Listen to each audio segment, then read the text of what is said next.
एक बार फिर से स्वागत करता हूं। तो आ जाइए दोस्तों लाइव और हम क्लास स्टार्ट करेंगे आज।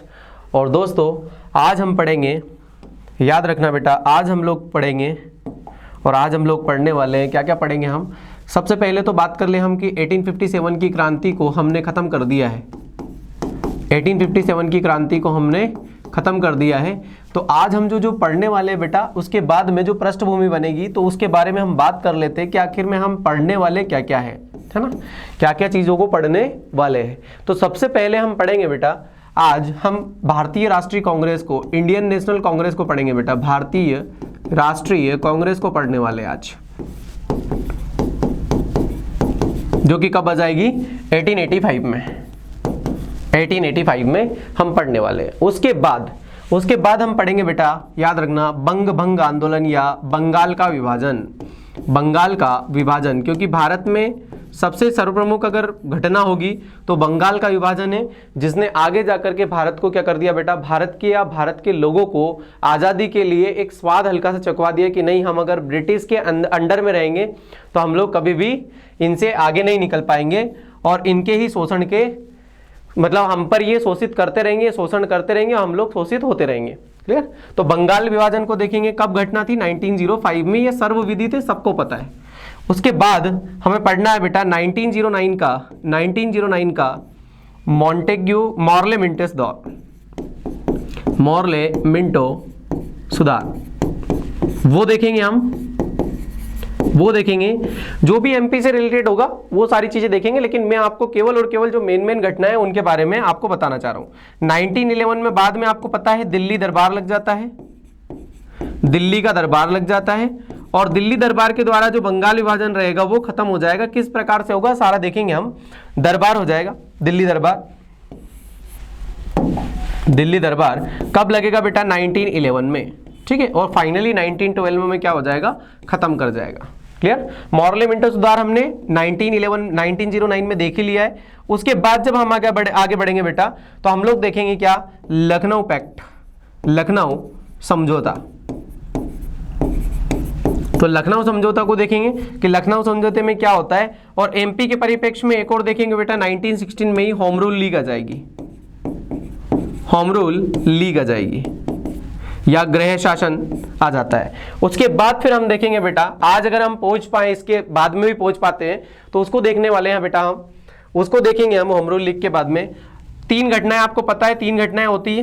क्या क्या हो जाता है? 1919 में, 1919 में, 1919 में, और 3 क्या 4 घटनाएं हो जाएगी। एक तो रोलेक्ट एक्ट हो जाएगा बेटा, रोलेक्ट एक्ट आ जाएगा। रोलेक्ट एक्ट के अलावा बेटा जलियांवाला बाग हत्याकांड, क्लास में मैंने बात कर ली आप लोगों से जलियांवाला बाग हत्याकांड के बारे में थोड़ी, तो उसके अलावा डिटेल में बात कर लेंगे हत्याकांड आखिर में क्या था, जलियांवाला बाग हत्याकांड क्या था। और उसके अलावा हमें देखना है बेटा मॉन्टेग्यू चैम्सफोर्ड सुधार,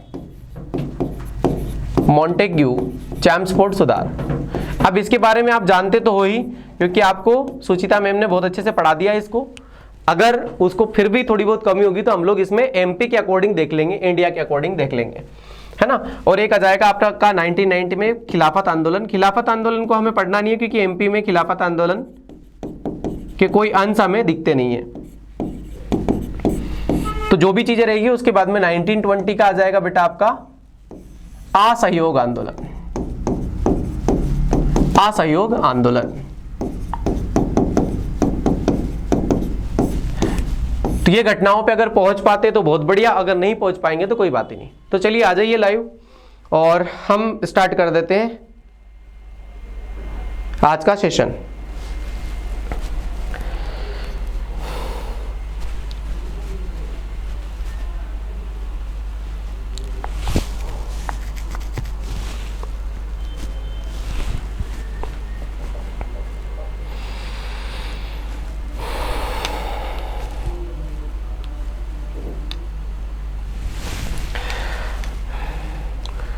जल्दी से कमेंट कर दीजिए ताकि हम जो पढ़ने वाले हैं आज उसके बारे में डिस्कस कर सकें। मैंने डिस्कस तो कर लिया, आप लोगों को बता दिया पूरा प्रॉपर। सारा कंप्लीट बता दिया है कि क्या क्या हम पढ़ने वाले हैं। इसके भी आगे अगर हो पाएगा बेटा तो हम देखेंगे और भी क्या क्या चीज़ें आएगी तो उनके बारे में बात करेंगे। लेकिन एमपी रिलेटेड जो है ज़्यादातर इतिहास जो है इंडिया का उसके साथ कनेक्ट ज़्यादातर हमें करना पड़ेगा, क्योंकि जब तक हम लोग हिस्ट्री को कनेक्ट नहीं करेंगे बेटा तब तक हम लोगों का एमपी कंटिन्यू नहीं हो पाएगा। तो उनको कनेक्ट करके हमको एमपी के अकॉर्डिंग पढ़ना है, इंडिया के अकॉर्डिंग मैं पढ़ाऊंगा नहीं, हल्का हल्का सा मैं बताता जाऊंगा कि क्या क्या चीज़ों को हमें पढ़ना है और क्या क्या है इसके अंदर, तो बस हल्का बताऊंगा लेकिन एमपी का पूरा कंप्लीट करवाएंगे। चूंकि फैक्चुअल डेटा है बेटा, तो फैक्चुअल डेटा के कारण हमें केवल और केवल फैक्चुअल डेटा के हिसाब से चलना पड़ेगा, डेटा के हिसाब से। गुड आफ्टरनून बेटा। निहारिका को प्लस ग्रुप को ऐड होना है जी। एडमिन सर जो है बेटा आपको मैसेज कर देंगे, तो प्लस ग्रुप का जो भी रहेगा वो बता देंगे आपको, है ना। जल्दी से और भी मैसेज कर दीजिए आप ताकि मैं स्टार्ट कर पाऊँ।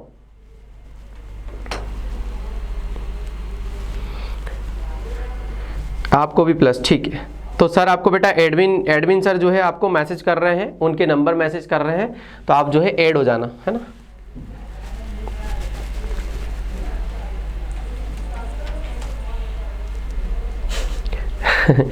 सभी को हो जाएंगे ये, आप लोग बार बार मत बोलिए। अपन लोग क्लास को स्टार्ट कर रहे हैं बेटा हम लोग। और दूसरी चीज़ मैं पहले बता दूं आपको कि जिनको भी कुछ होना हो तो आप लोग प्लीज़ जो है ये जो नंबर एडमिन सर जो पहुंचा रहे हैं उस नंबर पर आप लोग मैसेज कर लीजिएगा और आपको बता देंगे, है ना। क्योंकि बार बार हम लोग प्लस ग्रुप बात करते रहेंगे तो फिर हम स्टार्ट नहीं कर पाएंगे ना। और हमारा सेशन अब स्टार्ट करना पड़ेगा, क्योंकि एमपी का जो आप लोग भी खुद भी बोल रहे होंगे कि सर बहुत ज़्यादा है, लगभग इतना तो हमने पहले नहीं पढ़ा था इतिहास, तो इस बार हमको इतना सारा पढ़ना पड़ रहा है ना। और मैं आप लोगों से अपेक्षा कर रहा हूं कि आप लोगों ने सबने बहुत अच्छे से एमपी जीके को हमने पढ़ा होगा, एमपी हिस्ट्री को पढ़ा होगा, और ये आगे आने वाले 1 या 2 लेक्चर भी आप लोग पढ़ोगे तो प्रॉपर सारा कंप्लीट हो जाएगा। तो हमारा एमपी का क्वेश्चन नहीं घटेगा आपका, है ना, बिल्कुल भी एक भी छूटेगा नहीं। प्रॉपर मैंने सारी चीज़ें करवाई है, जो चीज़ें करवाई है वो सारे के सारे बेटा वहाँ से एक भी चीज़ें बाहर नहीं जाएगी, ये गारंटेड बात है। तो प्लीज़ आप लोग इत्मीनान से पढ़ते रहिए। जो आप लोगों ने अनुशासन अभी तक दिखाया है वो सारा मैं आप लोगों से अपेक्षा करता हूँ कि इस प्रीलिम्स वाले बैच को भी खत्म होने में जितना मैं करूँगा तब तक मैं पढ़ाऊंगा, जब तक आप लोग बाकायदा मेरा साथ दोगे और आगे भी मेंस में भी साथ दोगे। मैं आप लोगों सबसे अपेक्षा कर रहा हूं। आप लोगों के पास में मैसेज आ चुका है ना, इस वाले नंबर पर आपको जो है मैसेज करना है और आपके पास मैसेज पहुंच जाएगा तो आप लोगों को ऐड कर लिया जाएगा। जो भी रहेगा जैसा भी रहेगा वो सर बता देंगे ना। एक बार कॉल कर लीजिएगा, बता दीजिएगा, जैसा भी रहेगा वैसा हो जाएगा। चलिए सभी लोगों को गुड आफ्टरनून, सभी लोगों को जय श्री महाकाल, राम राम, जो भी चीजें हैं वो सभी। और हम पढ़ने जा रहे हैं बेटा इंडियन नेशनल कांग्रेस के बारे में, इंडियन नेशनल कांग्रेस के बारे में, आईएनसी, भारतीय राष्ट्रीय कांग्रेस, भारतीय राष्ट्रीय कांग्रेस। सबसे पहले तो मैं आपको इसकी पृष्ठभूमि बना रहा हूं कि आखिर में कांग्रेस का निर्माण कैसे हुआ है। मुझे ऐसा लगता है कि आप लोग जानते भी होंगे, लेकिन अगर नहीं जानते हो तो सुन लीजिए जरा। 1857 का बेटा रिवोल्ट हो चुका है, 1857 की क्रांति हो चुकी है, 1857 का बेटा रिवोल्ट हो चुका है। और अंग्रेजों को जो वो लोग ये सोच रहे थे कि नहीं यार हम तो अनंत काल तक, इन्फिनाइट टाइम तक हम भारत को गुलाम बना करके रख सकते हैं, तो उन लोगों को कहीं ना कहीं धक्का लग गया है बेटा, है ना। क्या लग गया है? धक्का लग गया है उनकी संभावनाओं को, उनको भावनाओं को चोट पहुंची। क्यों? क्योंकि अलग अलग जगहों पर, अलग अलग भारत के अलग अलग प्लेस पर क्या हुआ है बेटा, भले ही छोटा आंदोलन हुआ हो, एक साथ अगर हुआ होता तो शायद हो सकता है 1857 में ही बहुत सारे जो है अंग्रेज लोग हैं वो चले जाते। लेकिन एक्चुअल में क्या है कि बेटा कि वो भगवान को शायद मंजूर नहीं था कि अभी तो फिलहाल में भारत वाले लोगों को जो है अभी शोषण करके रखना है और भी शोषित होना है ज़्यादा भी। तो एक्चुअल में क्या है बेटा कि 1857 की क्रांति के बाद अंग्रेजों को नाको चनो चबा दिए कुल मिला करके भारतीय शासकों ने या भारत के सिपाही विद्रोहों ने, बहुत सारे लोगों ने। तो जब ये सारी प्रोसेस हुई बेटा तो हमें ध्यान रखना है 1857 रिवोल्ट का, कि 1857 रिवोल्ट के बाद में भारतीय राष्ट्रीय कांग्रेस को एक बात तो पता चल गई। देखो भारत में गद्दार तो है, भारत में गद्दार तो है, और आपको पता चल गया, मैंने दो क्रांति आपको बताई है। 1842 का चाहे आपका बुंदेला विद्रोह, बुंदेला रिवोल्ट हो, चाहे 1857 की क्रांति हो, तो अंग्रेजों को ये तो पता चल गया कि यार भले हम लोग जितने भी चापलूस हमारे साथ रख ले, लेकिन कोई ना कोई कहानी इतनी भी बीच में आएगी जो कि हमें हिला करके रख देगी। और आगे जाकर के अगर इन लोगों ने संयुक्त कर लिया होता तो हम 1857 में हमें भगना पड़ता, और हमारे जो लॉन्ग टर्म हम लोगों ने सोच रखे इंडिया के लिए कि हमें क्या क्या करना है यहाँ पे और लूटपाट करना है, वो सारी मंसूबों के ऊपर क्या हो जाएगा, पानी फिर जाएगा। इसलिए क्या करना पड़ेगा हमें कि कोई ऐसी संस्था देनी पड़ेगी इनको बना करके, जो क्या करेगी, हम लोगों को प्रॉपर ये जो काम करेंगे उनके बारे में हमें पता चल जाएगा। ठीक है, इसीलिए इसी एवज में जो भारत का आपका वायसराय रहता है बेटा, भारत का जो वायसराय होता है जिसका नाम है लॉर्ड डफरिन, लॉर्ड डफरिन, ये लॉर्ड डफरिन जो है एक सेफ्टी वॉल्व बनाता है। अब सेफ्टी वॉल्व का सिद्धांत आप लोगों को पता होगा, कुकर देखा है आप लोगों ने, सभी ने खाना खाते हैं अपन कुकर में जो दाल चावल पकाते हैं, तो उस कुकर के ऊपर एक रबड़ पाया जाता है बेटा, उसको सेफ्टी वॉल्व कहा जाता है। तो वो एक्चुअल में जब तक सेफ्टी वॉल्व रहेगा बेटा, तब तक आपका कुकर जो है ना उसमें खाना प्रॉपर बनेगा, सीटी आएगी और प्रॉपर खाना जल्दी बन जाएगा, है ना। लेकिन अगर अपन लोग पतीली में बनाएंगे दाल और चावल को तो काफी टाइम लगेगा, क्योंकि उसको क्या है ना बेटा, उसकी हीट निकलती रहेगी और हीट से ही हमारा खाना जो है जल्दी पक जाता है। क्वथनांक आप लोगों ने पढ़ा होगा, मैं ऐसा मान रहा हूं फिजिक्स में, अगर नहीं पढ़ा होगा तो हम लोग देख लेंगे उसको बाद में। लेकिन सेफ्टी वॉल्व का सिद्धांत के तहत लॉर्ड डफरिन ने क्या बोला बेटा, कि जिस प्रकार से कुकर में, जिस प्रकार से खाने के कुकर में जो वो काले कलर की बत्ती लगी रहती है बेटा, सेफ्टी वॉल्व लगा रहता है, वो कुकर को फटने नहीं देता है और जल्दी खाना बना देता है। तो सेम वैसे हमें क्या करना पड़ेगा बेटा, भारतीय राष्ट्रीय कांग्रेस एक संस्था की स्थापना करनी पड़ेगी, और एक संस्था की स्थापना अगर होगी तो ये लोग क्या करेंगे, हमें प्रतिवेदन देंगे सालाना, और प्रतिवेदन के अंदर हमें दिख जाएगा कि नहीं यार ये क्या क्या चाहते हैं, मतलब भारतीयों के मंसूबों के बारे में पता लग जाएगा, और उन्हीं मंसूबों के माध्यम से क्या करना पड़ेगा, हमें आगे जाकर के हमारी रणनीतियों को बनाना पड़ेगा। ये लॉर्ड डफरिन की खोज है बेटा, इसीलिए लॉर्ड डफरिन की जो खोज है उसको बोला जाता है कि कांग्रेस जो है किसके दिमाग की उपज है। ये क्वेश्चन पूछा जाता है, तो ये बेटा किसके माइंड की उपज है, तो ये लॉर्ड डफरिन के दिमाग की उपज है। कांग्रेस, मैं लिख रहा हूं कांग्रेस, कांग्रेस डफरिन के दिमाग की उपज है, डफरिन के दिमाग की उपज, दिमाग की उपज। ये क्वेश्चन आप लोगों का पूछा गया है, एमपीएसआई में पूछा गया है, इसलिए हमें ध्यान रखना पड़ेगा कि क्या क्या चीजों को हमें याद रखना। चलिए आगे बात करूंगा। अब डफरिन है भाई वाइसराय, और उसे इंडिया के सारे जो जितने भी काम है उनको देखना पड़ेगा। तो अगर ये दिमाग में अगर उसके काम है और सारे काम करने पड़ेंगे तो वो तो खुद तो कर नहीं पाएगा, तो उसने एक व्यक्ति को नियुक्त किया जिसका नाम था बेटा A O. Hume, Allan Octavian Hume. इस व्यक्ति को रखा, और इस व्यक्ति की उपाधि फटाफट मुझे कमेंट करके बताओ कि इसका टाइटल क्या था, उपाधि क्या थी। हम लोग भारत के लोग इसको कुछ ना कुछ बोल के बुलाते हैं, ठीक है। तो इसका टाइटल आप लोग जो है कमेंट में बता दोगे, नहीं तो फिर मैं बता दूंगा आप लोग, अगर आता है तो बता दीजिए कमेंट में, नहीं आता है तो कोई बात नहीं। तो इसको बेटा ए.ओ. ह्यूम को बड़े बड़े जितने भी कांग्रेस के नेता है या भारत में जितने बड़े बड़े व्यक्ति है उन लोगों से, राजाओं से या जितने भी जमींदार वगैरह है या जितने भी शासक वर्ग है, उन सबसे जाकर के मिलना है इसको जाकर के, और एक संस्था की स्थापना करना है। क्या बोलना है कि भैया आप 1857 जैसी रिवोल्ट मत करना, हमें बता देना, हम लोग आपके जितने भी मामले रहेंगे उनके बाद में हम उन बातों के ऊपर, उन बिंदुओं के ऊपर, उन तथ्यों के ऊपर हम विचार करेंगे और आप लोगों के लिए कुछ अच्छा करेंगे। तो इस भावना से किसको, एलन ऑक्टेवियन ह्यूम को बता दिया जाता है, ए.ओ. ह्यूम को, और बेटा कांग्रेस की स्थापना की जाती है। और कांग्रेस की स्थापना में इसको क्या बनाया जाता है बेटा, महासचिव बनाया जाता है, महासचिव बनाया जाता है, ठीक है। और कांग्रेस का सबसे पहला अधिवेशन जो होता है, कांग्रेस का पहला अधिवेशन फर्स्ट वाला है ना, फर्स्ट वाला, जब फर्स्ट वाला अधिवेशन होता है बेटा, वो कहां पर होता है आपको पता है, बंबई में होता है, ठीक है। ये आपको पहले बता दूं ये कहानी की, होना कहां पे था, पूना में होना था, पुणे में होना था, लेकिन एक्चुअल में बेटा वहां पर प्लेग फैल रहा था। क्या फैल रहा था, प्लेग। प्लेग को अपन लोग बोलते हैं जो है, याद रखना, प्लेग बीमारी जो है फैल रही थी, जिसको बोला जाता है काली मौत, है ना, काली मौत।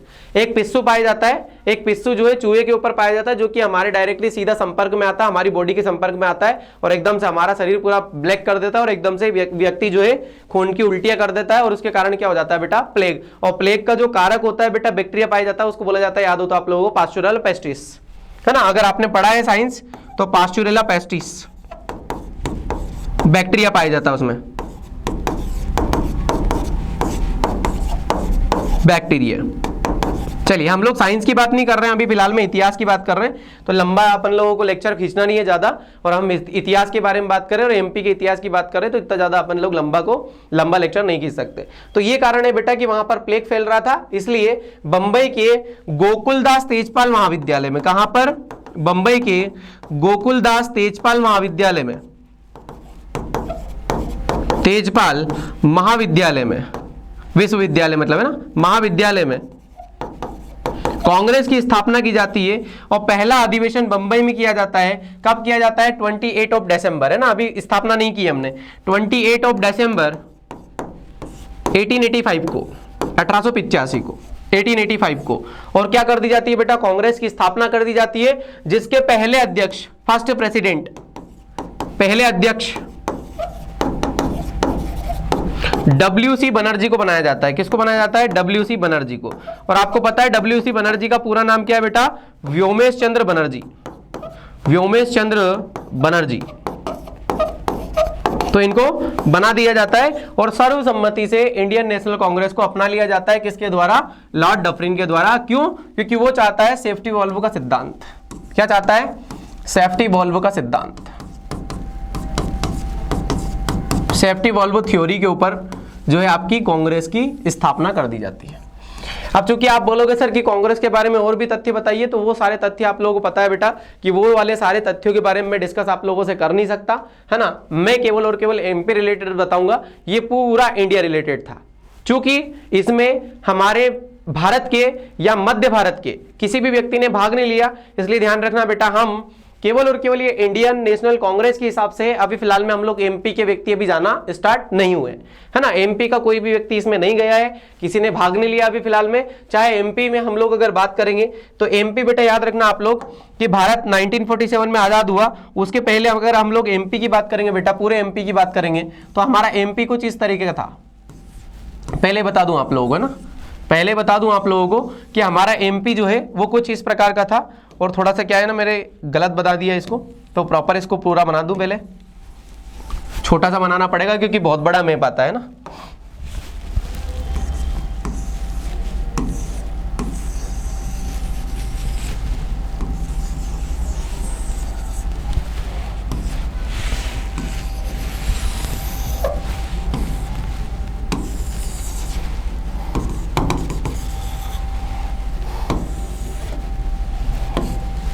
है ना, कुछ एमपी हमारा इस प्रकार का था बेटा।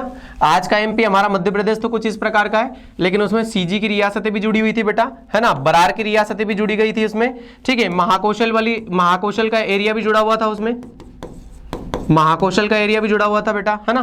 तो ध्यान रखना है हमें कि कौन कौन सा विदर्भ का क्षेत्र भी उसमें जुड़ा हुआ था तत्कालीन एमपी में, अगर उस टाइम की बात करेंगे हम तो बहुत सारे क्षेत्र है। फिलहाल में अगर आप लोग बोलोगे सर बरार कहाँ है इसमें फिलहाल में, तो बरार अभी नहीं है, लेकिन बरार को लीज पर भी ले लिया था, इसलिए लीज के माध्यम से जो है अगर हम लोग बरार बना रहे हैं तो इसलिए बना पा रहे हैं ना। बाद में 1903 में बरार को ऐड कर लिया जाएगा, है ना। 1903 में बरार को ऐड कर लिया जाएगा, इसलिए बरार के व्यक्तियों को भी हम लोग पढ़ेंगे, है ना। बरार के व्यक्तियों को भी पढ़ेंगे, जैसे लाइक मुदलकर वगैरह जो भी है ना, तो उनके बारे में भी हमें पढ़ना पड़ेगा। तो बरार को भी इसीलिए मैंने इस वाले मैप में ऐड कर लिया है। तो ये सारे लोगों में से अभी फिलहाल में कांग्रेस के हम लोग जहां तक डेटा प्राप्त है बेटा, जितने भी व्यक्तियों का डेटा प्राप्त है, 72 लोग गए थे जो भी, तो उनके बारे में जो डेटा प्राप्त है बेटा, उसमें एमपी का कोई भी फिलहाल में व्यक्ति नहीं गया है। कौन से वाले में? पहले अधिवेशन में, जो पहला अधिवेशन है उसमें कोई भी एमपी का व्यक्ति नहीं गया है। एमपी का व्यक्ति कोई भी नहीं गया है, तो ध्यान रखना हमें कि एमपी का व्यक्ति कोई भी नहीं गया है। लेकिन बेटा मैं बता दूं अब आप लोगों को, कांग्रेस के अधिवेशन में आखिर में कौन कौन से ऐसे अधिवेशन है बेटा जिसमें एमपी के व्यक्ति या एमपी रिलेटेड आप लोगों का क्या दिखता है बेटा? इतिहास दिखता है। क्या दिखता है? कांग्रेस के अधिवेशनों में एमपी रिलेटेड आप लोगों को इतिहास दिखता है। तो वो आखिर में कौन कौन से अधिवेशन है, तो उनके बारे में बात करेंगे, ठीक है। सबसे पहले अगर बात करेंगे बेटा तो सेकंड आप लोगों का आ जाता है बेटा, तो सेकंड वाला ही अधिवेशन आ जाता है सबसे पहले तो, ठीक है। कौन सा आ जाता है? सेकंड वाला आ जाता है, क्लियर है। दूसरी बात अगर बात करेंगे बेटा तो इसमें कौन सा आ जाएगा? सेवंथ वाला, ठीक है। कौन सा आ जाएगा?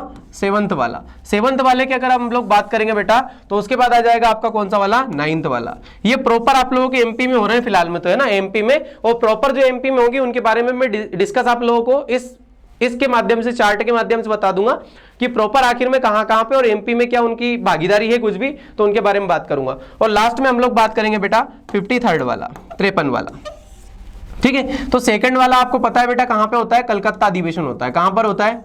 कलकत्ता का अधिवेशन होता है, ठीक है। ये सेकंड वाला अधिवेशन है, तो हमें प्लेस के बारे में जानना पड़ेगा कि आखिर में प्लेस कहां कहां पे हो रही, ठीक है। और उसके बाद में उसके अध्यक्ष के बारे में ज्ञात करना पड़ेगा हमें कि वहां पे प्रेसिडेंट आखिर में कौन है, अध्यक्ष कौन है। प्रेसिडेंट कौन है वहां पे, अध्यक्ष कौन है, और एमपी रिलेटेड अगर कोई व्यक्ति होगा, एमपी रिलेटेड अगर कोई व्यक्ति होगा तो उसके बारे में हम लोग डिस्कस कर लेंगे कि आखिर में एमपी रिलेटेड अगर कोई व्यक्ति होगा तो हम लोग इस वाले खाने में या चार्ट में हम लोग उन बातों को डिसाइड कर देंगे या लिख देंगे उनकी बातों को। ठीक है, तो लिखना स्टार्ट अपन लोग करते हैं, जरा समझना स्टार्ट करते हैं। पहले आप लोग जल्दी से कमेंट कर दीजिए कि हाँ सर हमें प्रॉपर समझ में आ रहा है। अगर प्रॉपर समझ में आ रहा है तो हम लोग आगे बात कर लेते हैं। उपाधि, अच्छा एओ की नहीं बताई मैंने, है ना, चलिए मैं बता देता हूं और फटाफट बता दीजिए आप लोग कि समझ में आ गया सर, है ना। एओ की उपाधि याद रखना बेटा, एलन एक्टोवियन की हर्मिट ऑफ शिमला बोला जाता है। क्या बोला जाता है बेटा उसको, हर्मिट ऑफ शिमला, मतलब शिमला का सन्यासी। क्या बोला जाता है, शिमला का सन्यासी। तो हर्मिट ऑफ शिमला, ये उपाधि याद रखना है ना, हर्मिट ऑफ शिमला। चलिए सभी लोगों ने बता दिया कि सर हाँ क्लियर है हमारा, तो बहुत बढ़िया बेटा। तो मैं स्टार्ट कर देता हूं अब आगे, है ना। चलिए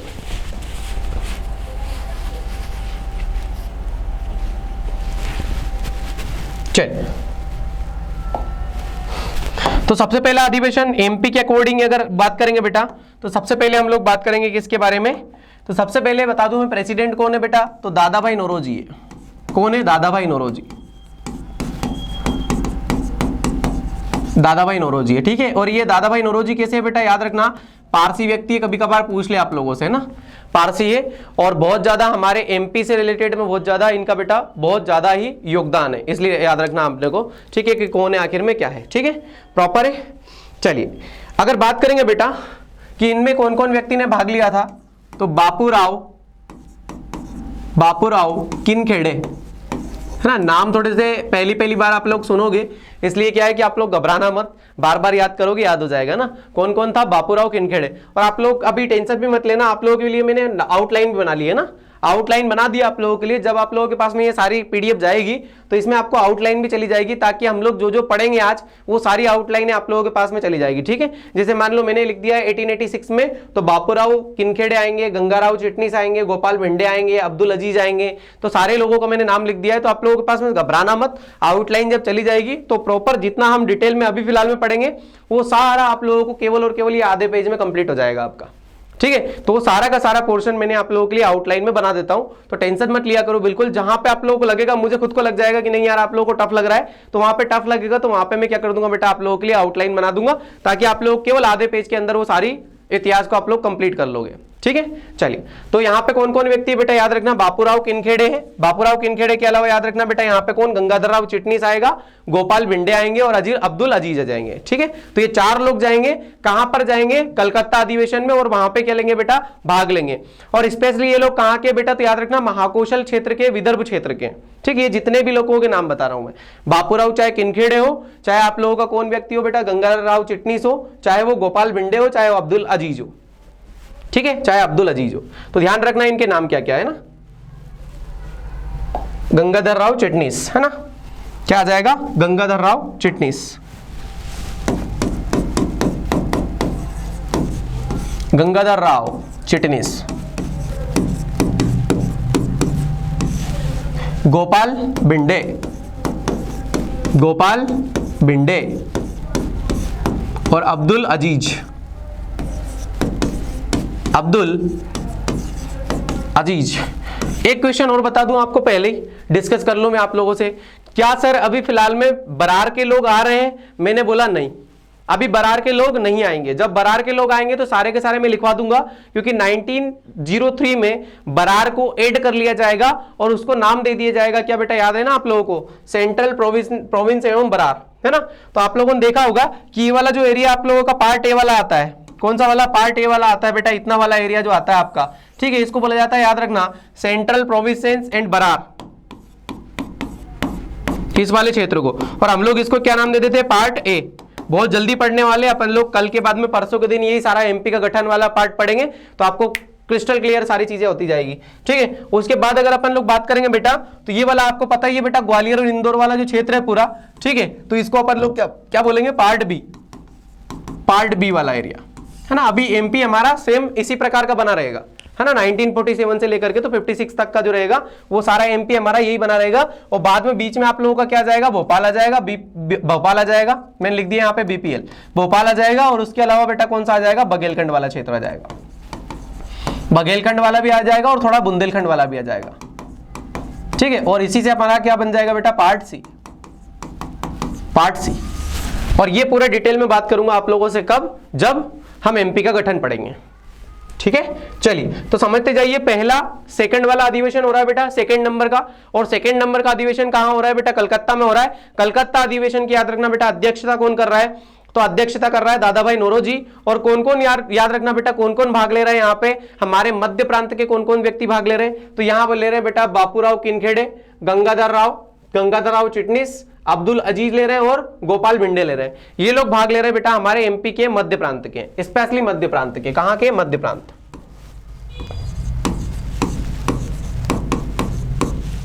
मध्य प्रांत के एरिया के, है ना, मिडिल स्टेट के कुल मिला के ना, मिडिल स्टेट वाले, ग्वालियर और इंदौर वाले, ठीक है, समझ जा रहा। चलिए सेवंत वाले की बात करेंगे बेटा, सेवंत वाला। अब ये सेवंत वाला आखिर में होगा कहां पे बेटा, याद रखना सेवंत वाला कहां पे होगा, ध्यान रखना आप लोग, नागपुर में होगा, ठीक है। कहां पे होगा, नागपुर में, सेवंत वाला, ठीक है, सेवंत वाला होगा नागपुर में। नागपुर में कब होगा, 1891 में, ठीक है। कब हो रहा है, 1891 में, 1891 में। सेकंड वाला हुआ था कब, 1886 में, ठीक है। तो ये सन भी आप लोग ध्यान रखना कि आखिर में कब कब हो रहा है, तो उसके बारे में अगर आप लोगों को पता रहेगा तो सारी जानकारी कंप्लीट रहेगी, तो ठीक है। इसके अध्यक्ष कौन है बेटा, तो पी आनंद चार्लू है, पी आनंद चार्लू, पी आनंद चार्लू,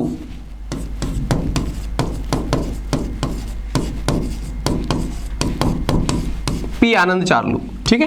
ध्यान रखना पी आनंद चार्लू जो है इसकी अध्यक्षता करेंगे, कौन से वाले अधिवेशन की, नागपुर में, जो कि कहां पे हो रहा है बेटा, 1891 में हो रहा है, ठीक है। ध्यान रखना बेटा इसको, ठीक। और इसमें क्या हो रहा है, इस वाले अधिवेशन में क्या एमपी रिलेटेड कुछ भी चीजें हो रही है, ज्यादा कुछ भी एमपी रिलेटेड नहीं हो रही है बेटा, याद रखना। लेकिन ध्यान रखना इसमें मध्य प्रांत के कुछ क्षेत्रों को शामिल किया गया है, ठीक है, मध्य प्रांत के कुछ क्षेत्र है बेटा, तो उसके बारे में हमें ध्यान रखना है, ठीक है। नागपुर आपको लोगों को पता ही है कि नागपुर कहां पे आता है, तत्कालीन अगर पार्ट ए की बात करेंगे हम, तत्कालीन अगर पार्ट ए की बात करेंगे तो ध्यान रखना बेटा कौन सा है, याद रखना कौन सा वाला क्षेत्र आ जाएगा, सेंट्रल प्रोविंस, अच्छा मध्य प्रांत वाला नहीं, सेंट्रल प्रोविंस एंड बरार वाला पार्ट आ जाएगा ना, सेंट्रल प्रोविंस एंड बरार वाला। तो एमपी का कौन सा है बेटा, ये सीपी एंड बरार वाला क्षेत्र है, सीपी एंड बरार वाला क्षेत्र है। और अगर आप लोगों से पूछ लिया जाए, देखना जरा, सबसे ज्यादा आईएमपी में बताता हूं, अगर आपसे एमपी रिलेटेड में पूछ लिया जाए बेटा, तो ध्यान रखना सबसे पहला जो कि 1947 से लेकर के तो 56 वाला अगर एमपी की बात करेंगे हम, क्योंकि पार्ट ए, पार्ट बी और पार्ट सी में है, कौन से में, पार्ट ए में भी है, पार्ट बी में भी और पार्ट सी में। तो अगर एमपी रिलेटेड ये पूछ लिया जाए बेटा कि सबसे पहले 1947 से लेकर के तो 1956 तक के एमपी के अकॉर्डिंग, बेटा याद रखना नागपुर क्या थी बेटा, राजधानी थी एमपी की, पहले क्या थी, एमपी की राजधानी थी, सेंट्रल प्रोविंस की जो राजधानी थी वो क्या थी, नागपुर थी, याद रखना। तो बेटा पार्ट ए की राजधानी यहां पर आ जाती है, पार्ट ए। और अगर पार्ट ए है तो यहां पे एमपी का या कांग्रेस का सबसे पहला अधिवेशन जो हो रहा है एमपी के अकॉर्डिंग, ये तो अगर इंडिया के अकॉर्डिंग बात करेंगे तो 7वें नंबर का, और अगर एमपी के अकॉर्डिंग बात करेंगे तो कौन सा, 1st नंबर का, ठीक है। तो एमपी के अकॉर्डिंग याद रखना बेटा, एमपी के अकॉर्डिंग, एमपी के अकॉर्डिंग याद रखना बेटा कौन सा, ये 1st है, याद रखना ये 1st है। कौन से वाले के, 1947 से लेकर के 56 वाला, 1947 से लेकर के तो 56 के अकॉर्डिंग।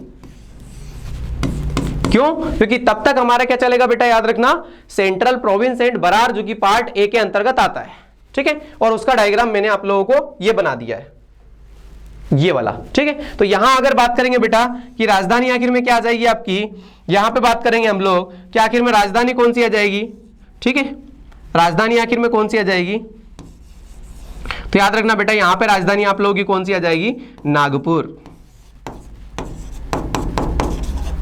नागपुर, ठीक है। तो ध्यान रखना Central Province and Berar part A के अंतर्गत आता था और उसमें नागपुर चूंकि राजधानी थी इसलिए हमारे एमपी से रिलेटेड क्या आ जाता है बेटा, ये आ जाता है। क्लियर। अब इसके 2 साल बाद, अगले ही साल, 1 साल छोड़ करके, कब, 1893 में, कब, 1893 में, 1893 में, याद रखना। कौन सा अधिवेशन होगा बेटा? लाहौर अधिवेशन एमपी का, लाहौर अधिवेशन, ठीक है। और लाहौर अधिवेशन में अध्यक्षता कौन करेंगे? दादा भाई नौरोजी। कौन करेंगे? दादा भाई नौरोजी, दादा भाई नौरोजी अध्यक्षता करेंगे बेटा। और याद रखना इसमें हमारे कौन, इसमें याद रखना हमारे कौन से भाई साहब? तो सागर यूनिवर्सिटी, याद रखना बेटा, सागर में हमारा सबसे पहला जो विश्वविद्यालय स्टार्ट हुआ है ना, वो कौन सा? सागर का कॉलेज हरि सिंह गौर, है ना। तो वो ये हरि सिंह गौर जाकर के बेटा इसमें क्या करेंगे? शामिल होंगे। हरि सिंह गौर, हरि सिंह गौर जाएंगे, जो कि कहां के हैं? सागर के हैं। बताओ जरा, हरि सिंह गौर यूनिवर्सिटी की स्थापना कब की गई है? हरि सिंह गौर जो कि सागर में एक यूनिवर्सिटी है, उसकी स्थापना कब की गई है? कमेंट्स में फटाफट बता दो, अगर नहीं आएगा तो मैं बता दूंगा। और उसको यूनिवर्सिटी तो ठीक है, लेकिन केंद्रीय विश्वविद्यालय का दर्जा कब दिया गया था? 2 क्वेश्चन पूछे जाते हैं हमेशा, दोनों ही क्वेश्चन बता दो फटाक से। मैंने प्लेस तो आप लोगों को बता ही दिया, कहां पर है बेटा? सागर में, ठीक है। और यहां पर जाकर के बेटा इनने अपनी एक बात रखी, इस वाले अधिवेशन में जाकर के क्या बोला कि भाई उस टाइम पे न्याय विभाग और शासन विभाग दोनों एक साथ थे, मतलब एडमिनिस्ट्रेशन भी साथ था, लॉ भी साथ में था। तो इनने ये बोला था, अपना विचार रखा था, अपनी बात रखी थी वहां पे जाकर के, कहां पर? कांग्रेस में, कांग्रेस का जहां पे अधिवेशन हो रहा था वहां पर जाकर के इनने बात रखी थी अपनी। क्या बोला था कि भाई लॉ विभाग वाला, मतलब न्याय विभाग को शासन विभाग से अलग कर देना चाहिए। क्या बोला था? न्याय विभाग को शासन विभाग, न्याय मतलब लॉ और मतलब शासन मतलब एडमिनिस्ट्रेशन, तो इन दोनों को क्या कर देना चाहिए? अलग कर देना चाहिए, ठीक है। ये बात रखी थी। न्याय विभाग और शासन विभाग मतलब एडमिनिस्ट्रेशन, ठीक है। न्याय मतलब हो जाता है आपका लॉ डिपार्टमेंट, है ना, और शासन मतलब हो जाता है एडमिनिस्ट्रेशन, है ना। एडमिनिस्ट्रेशन को क्या कर लेना चाहिए बेटा? अलग कर देना चाहिए। ये बात रखी थी इनने, अलग कर देना चाहिए। आ रहा ना समझ में आप लोगों को? बताओ जरा, आपने बताया नहीं हरि सिंह गौर यूनिवर्सिटी की स्थापना कब की गई है? हरि सिंह गौर यूनिवर्सिटी की स्थापना कब की गई? बताओ जरा, हरि सिंह गौर यूनिवर्सिटी की स्थापना कब की गई है? लास्ट की बात कर लूं मैं सबसे पहले। 53rd वाला बेटा बहुत ज्यादा आईएमपी अपने लिए, एमपी वालों के लिए बहुत ज्यादा आईएमपी है, क्योंकि ये प्रॉपर आज के एमपी के अकॉर्डिंग, प्रॉपर जो आज हमारा एमपी है, कौन से वाले? अगर आज बात कर रहे हैं हम लोग 2024 के अकॉर्डिंग, 2 फरवरी 2024 के अकॉर्डिंग अगर बात करेंगे हम लोग बेटा, तो आज के एमपी के अकॉर्डिंग सबसे पहला वाला अधिवेशन ये हो जाएगा, ठीक है। क्योंकि हमने नागपुर राजधानी, आज हमारी राजधानी कौन सी बेटा? भोपाल है। आज हमारी राजधानी क्या है? भोपाल। तो याद रखना प्रॉपर रूप से एमपी का सबसे पहला अधिवेशन, अगर पूरे कांग्रेस अधिवेशनों में सबसे पहला हो रहा है, तो एमपी के अकॉर्डिंग बेटा याद रखना है पहला है, एमपी के अकॉर्डिंग। क्यों एमपी के अकॉर्डिंग? याद रखना बेटा, क्योंकि अधिवेशन कहां पे हो रहा है? त्रिपुरी, और त्रिपुरी का नाम आप लोग पता है कहां, क्या नाम है आज के टाइम पे? वर्तमान में जबलपुर, ठीक है, आज के टाइम पे जबलपुर है, ठीक है। और बहुत ज्यादा इंडियन हिस्ट्री के अकॉर्डिंग भी बहुत ज्यादा बेटा आईएमपी है। क्यों? क्योंकि यहां पर सुभाष चंद्र बोस और महात्मा गांधी के बीच में क्या हो गई? लड़ाई हो गई अध्यक्ष पद को लेकर के।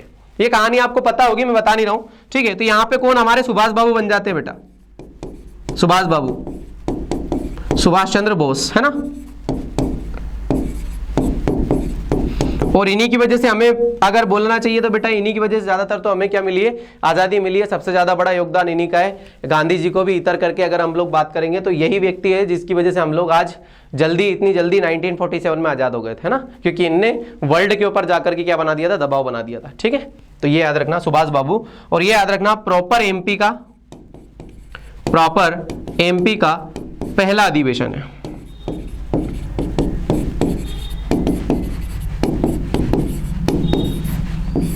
प्रॉपर रूप से बेटा, है ना, प्रॉपर रूप से, बिल्कुल ही प्रॉपर रूप से। चलिए बता दीजिए सागर यूनिवर्सिटी का कोई मेरे पास में 1946 में, ठीक है बेटा टीना। अब ये बता दो मुझे कि कब इसको केंद्रीय विश्वविद्यालय का दर्जा दिया गया है? 18 जुलाई, ठीक है। 1940, ये तो ठीक है बेटा। कब स्थापना हुई है? तो ये तो बता दिया आप लोगों ने, सही है, ठीक है। 1946 तो सही है, ठीक है। लेकिन इसको केंद्रीय विश्वविद्यालय का दर्जा कब दिया गया है? तो याद रखना बेटा, इसको केंद्रीय विश्वविद्यालय का दर्जा दिया गया है 2008 में। तो ये दोनों ही चीजें आप लोग ध्यान रखना, है ना। केंद्रीय विश्वविद्यालय का दर्जा कब किया? और 1946 में क्या हो रहा है बेटा? 1946 में हो रहा है आपका स्थापना हरि सिंह गौर यूनिवर्सिटी के हिसाब से, हरि सिंह गौर जो है कॉलेज के हिसाब से। चलिए बहुत बढ़िया।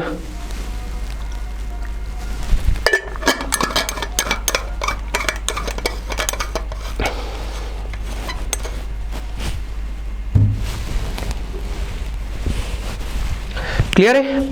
चलिए अब इनसे इतर बेटा एक और आप लोगों को अधिवेशन और बताना है जिसमें आपका एमपी का जो अधिवेशन है वो खत्म हो जाएगा, ठीक है।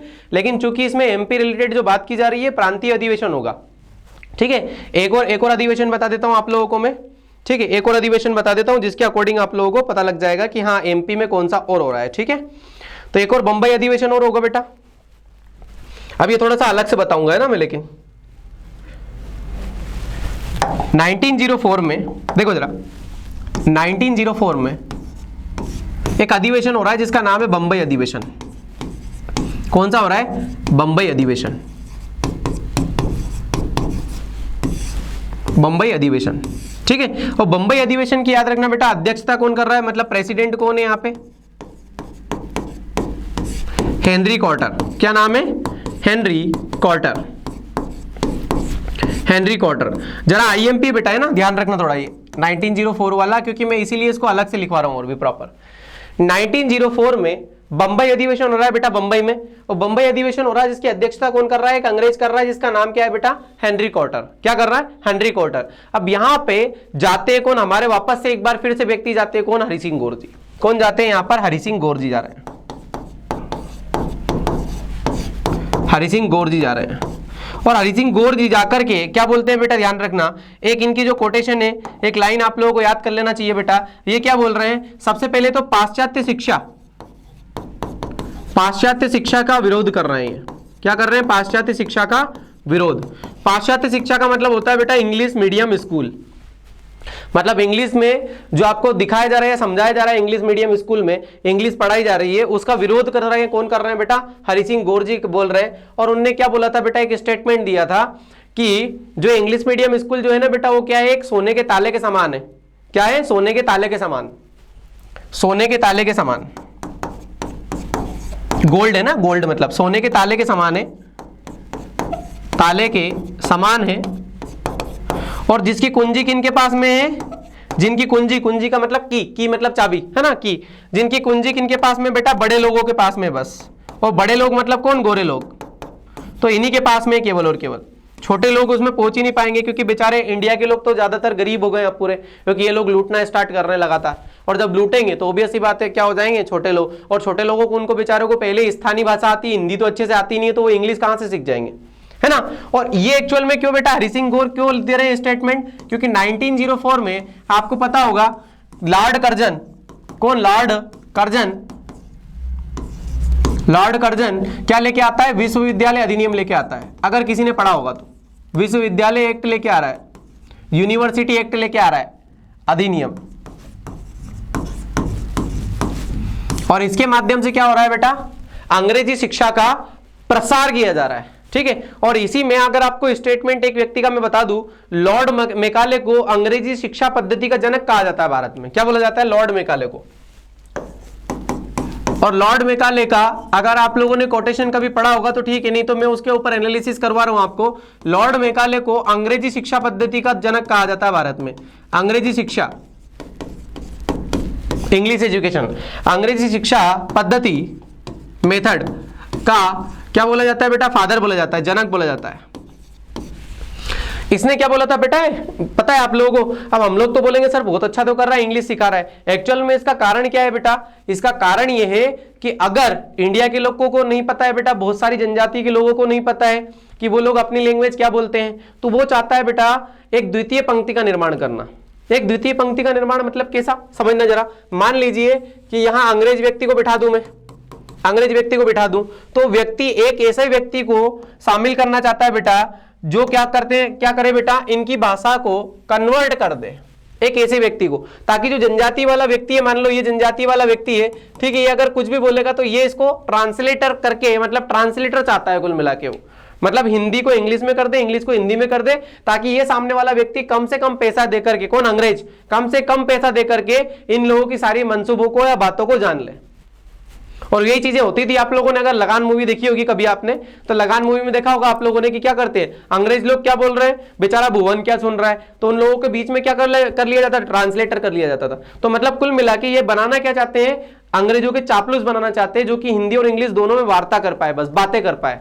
और इनके जो इंडिया के लोग हैं बेचारे, उन लोगों की क्या कर ले, वो लोग भाषा को समझ ले। आया समझ में? तो लॉर्ड मैकाले को भारत में अंग्रेजी शिक्षा पद्धति का जनक कहा जाता है। क्या बोला जाता है? फादर ऑफ इंग्लिश एजुकेशन पद्धति।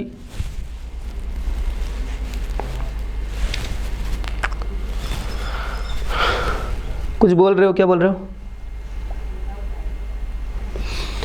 लॉर्ड मैकाले ने कहा था कि मैं भारत में ऐसे लोगों को क्या करना चाहता हूं, ऐसे लोग ट्रेंड करना चाहता हूं जो द्वितीय पंक्ति का काम करे, सेकंड लाइन का। सेकंड लाइन का मतलब समझ गए अब आप लोग? ये अंग्रेज है और ये कौन है? हिंदुस्तानी है। इनके बीच में एक व्यक्ति और बैठ गया बीच में, ठीक है। अब ये इंग्लिश इनसे सुन ली तो इनकी इंग्लिश को समझ गया, और इनकी हिंदी को सुन लिया तो इनसे समझ गया, मतलब द्वितीय पंक्ति बन गई। देखो जरा बीच में इनके लिए भी इधर से सेकंड, इधर इनके लिए भी क्या हो गई बेटा? Second line. और आपकी 1857 की क्रांति को तो चलो छोड़ दो, लेकिन बाद में जितनी भी चीजें होती है बेटा भारत में, उनके लिए क्या कर लेते हैं ये लोग? कन्वर्टर को बिल्कुल क्या कर लेते हैं? हायर कर लेते हैं अपने पास में, और फिर उनके ऊपर शोषण करना स्टार्ट कर देते हैं, ताकि इनकी बातें इन तक पहुंच जाए, इनकी बातें इन तक पहुंच जाए। क्लियर है? क्लियर है क्या? अगर क्लियर हो तो बता दो।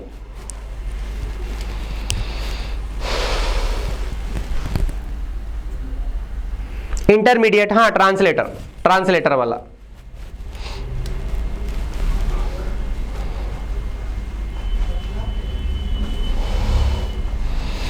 चलिए बहुत बढ़िया।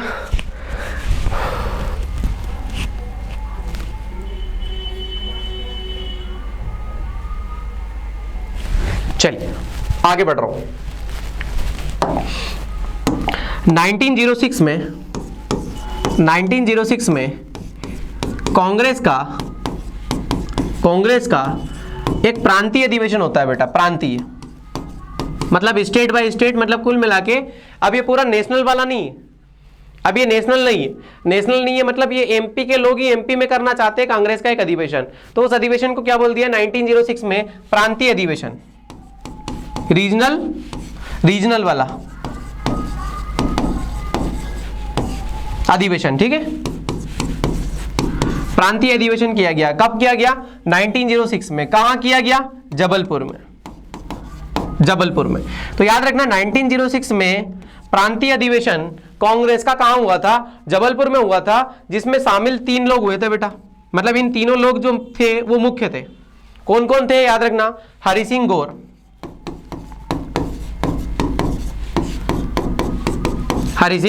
गौर, दूसरे व्यक्ति राघवेंद्र सिंह और पंडित रविशंकर शुक्ल।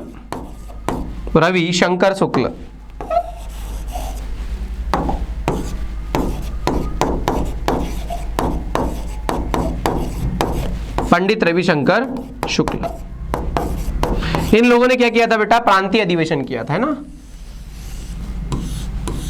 प्रांतीय अधिवेशन, रीजनल। तो कांग्रेस का प्रांतीय अधिवेशन 1906 में कहां हुआ था? आप लोगों से पूछ लेगा तो ध्यान रखना जबलपुर में हुआ है। जिसमें कौन कौन व्यक्तियों ने भाग लिया था, किस किस व्यक्तियों ने लीड किया था, एक तरीके से, है ना, लीड किया था। क्योंकि लीड में और उसके अलावा बाकी लोग तो इतने लोग तो सारे कितने याद करेंगे अपन लोग, है ना। तो ध्यान रखना कौन कौन व्यक्ति, हरि सिंह गौर है, राघवेंद्र सिंह है और पंडित रविशंकर शुक्ल है। ये तीनों लोग थे, ठीक है। एक कहानी बीच में आप लोगों को पता ही है, एक कहानी बीच में आ जाती है 1903 में। क्या हो जाता है? CP and Berar. तो याद रखना हम बरार पढ़ते हैं, तो बरार को जो है बेटा शामिल कर लिया गया फाइनली, है ना। बरार को फाइनली कहां, याद रखना, पार्ट ए में शामिल कर दिया गया था 1903 में, अंग्रेजों के द्वारा, है ना, बरार में। अभी तक जो है एमपी में जो बैठता था बेटा, याद रखना, एमपी में अभी तक 1903 के पहले है ना, पहले याद रखना, अभी तक कौन बैठता था? अंग्रेज का एक एजेंट बैठता था। कौन बैठता था? एक एजेंट बैठता था। लेकिन अब कौन बैठने लग जाएगा बेटा? याद रखना, कमिश्नर बैठने लग जाएगा। अब एमपी में कौन बैठने लग जाएगा? कमिश्नर बैठने लग जाएगा। एमपी में अब कौन बैठने लग जाएगा, तो कमिश्नर। इसलिए एमपी में अब क्या हो जाएगा बेटा, कमिश्नरी क्षेत्र लागू हो जाएगा और इसका नाम क्या हो जाएगा टोटली अब, सेंट्रल प्रोविंस एंड बरार। और अभी तक 1903 के पहले 1902 तक एमपी के पार्ट का नाम याद रखना, पार्ट ए का नाम क्या था बेटा, सेंट्रल प्रोविंस। क्या नाम था, सेंट्रल प्रोविंस। जिसे महाकौशल क्षेत्र वाला आता था, छत्तीसगढ़ वाला एरिया, विदर्भ वाला एरिया आता था केवल। ठीक है, ये वाला मैं डायग्राम बता दूं आपको पहले, ये वाला डायग्राम। तो ये बरार नहीं आता था बेटा, है ना, बरार नहीं आता था,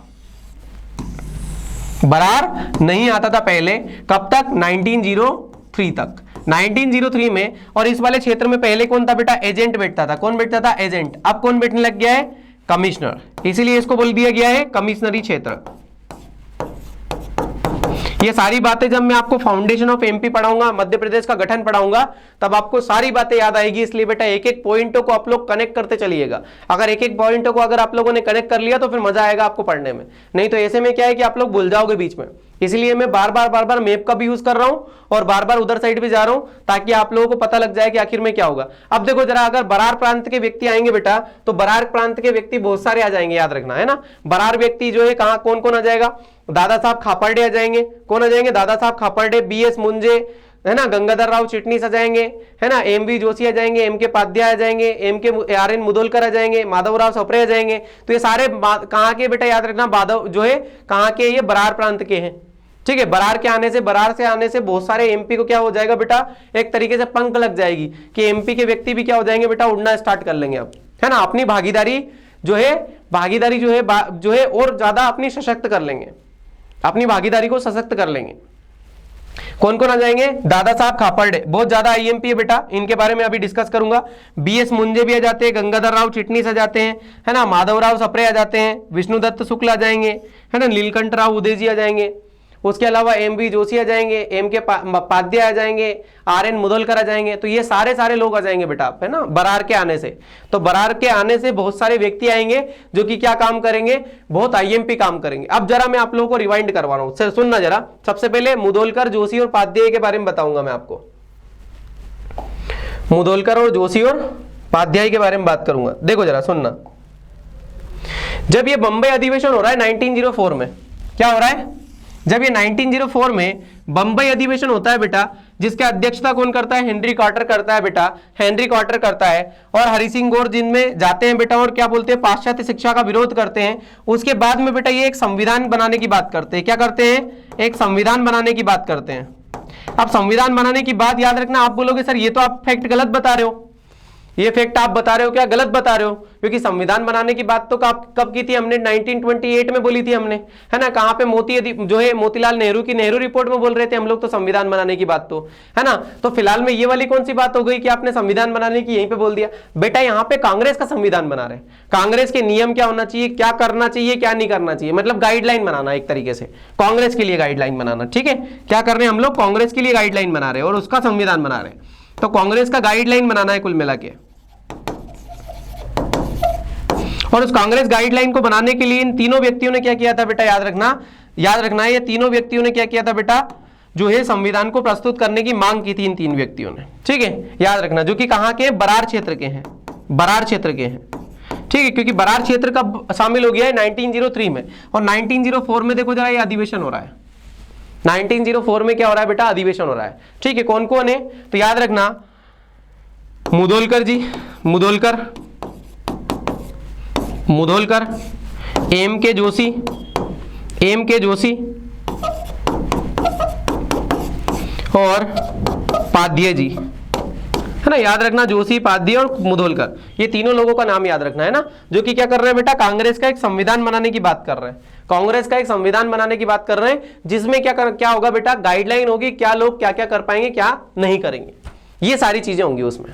ठीक है, तो 1904 की ये घटना मेरे हिसाब से आपको समझ में आ गई होगी। अब 1904 में एक अधिवेशन होता है, बंबई अधिवेशन होता है बेटा, और उस बंबई अधिवेशन में कौन जाते हैं, हमारे हरि सिंह गौर जी जाते हैं। और हरि सिंह गौर जी पाश्चात्य शिक्षा का क्या करते हैं, विरोध करते हैं, जिसके बारे में मैंने डिटेल बता दिया है। और देन यहां याद रखना बेटा, बरार जब जुड़ जाता है तो ध्यान रखना बेटा, संविधान बनाने की मांग जो की जाती है वो इन तीनों लोगों के द्वारा की जाती है बेटा। कौन है, जो है मुदोलकर व्यक्ति है, जोशी है और पाध्ये है। ये तीन व्यक्ति है जिनने क्या बोला था बेटा, कांग्रेस की गाइडलाइन के अंतर्गत क्या बनाया जाए, संविधान बनाया जाए। भारत के संविधान की बात कतई नहीं कर रहा हूं, इसलिए बिल्कुल भी वहां पे लिख मत लेना कि भारत का संविधान बना रहे, कांग्रेस का संविधान बनाने की बात कर रहे हैं कि क्या क्या चीजों का हमें ध्यान रखना पड़ेगा। अब देखना जरा, ये ध्यान रखने की तो बात अब कर रहे हैं और इसके 3 साल बाद नरम दल और गरम दल क्या हो जाएंगे बेटा, याद रखना क्या हो जाएंगे, भिड़ जाएंगे, क्योंकि आचार विचार दोनों के पास में नहीं है। तो उस वजह से क्या हो जाएगा, आपका कांग्रेस में फूट आ जाएगी, सूरत की फूट बोला जाता है जिसको, 1907 में। ठीक है, चलिए अब 1905 में आ जाते हैं बेटा, आगे चलते हैं हम लोग 1905 में। और 1905 में आप लोगों को दिख जाएगा बेटा क्या, बंगाल विभाजन। 1905 में आपको दिख जाएगा क्या बेटा, बंगाल का विभाजन, क्योंकि बंगाल जो है वो क्या है आपको पता है ना, बंगाल जो है वो एक तरीके से आपकी क्रांतिकारियों की भूमि है। क्या बोलूं, अगर मैं ये बोल दूं अगर क्रांतिकारियों की भूमि है तो ये कोई बिल्कुल गलत नहीं होगा, बिल्कुल भी अतिशयोक्ति कुछ भी नहीं हो पाएगी उसमें, है ना। तो कांग्रेस, याद रखना बेटा, कांग्रेस से बंगाल एक तरीके से, क्योंकि बंगाल में ही सबसे पहले याद रखोगे तो बंगाल में सबसे पहले अंग्रेजों ने प्रेसिडेंसी स्थापित की थी, इसीलिए क्योंकि उनको पता है कि भाई अगर बंगाल को दबा दिया तो हम बाकी के क्षेत्रों को, पूरे भारत को दबा देंगे। इसलिए एक स्टेटमेंट आता है, कोटेशन आता है कि अगर बंगाल को सर्दी हो जाए ना तो पूरा इंडिया छींकता है। अगर बंगाल को अगर सर्दी हो जाती थी उस टाइम पे तो पूरा इंडिया छींकेगा पूरा का पूरा। ठीक है, मतलब सर्दी किसे हुई है और छींकना किसको पड़ रहा है, क्योंकि उस टाइम पे बंगाल हमारे भारत की राजधानी थी। ठीक है, तो स्टेटमेंट सारे के सारे ध्यान रखना। तो याद रखना बेटा, बंगाल का क्या हो जाता है, विभाजन हो जाता है। और ये विभाजन कौन कर देता है, ये विभाजन कर देता है आपका लॉर्ड कर्जन। अच्छा, बंगाल विभाजन की जो एक तरीके से इसको बताया था कि बंगाल का विभाजन करना चाहिए, वो कौन सा व्यक्ति था बताओ जरा। ये बंगाल को 2 भागों में विभाजित कर देना चाहिए बंगाल को। ठीक है, 2 भागों में विभाजित कर दो, एक कर दो आप पूर्वी बंगाल में, मतलब ईस्टर्न बंगाल, और एक कर दो आप पश्चिमी बंगाल में। तो बताओ जरा, ये सुझाव किसने दिया था, इसको सुझाव,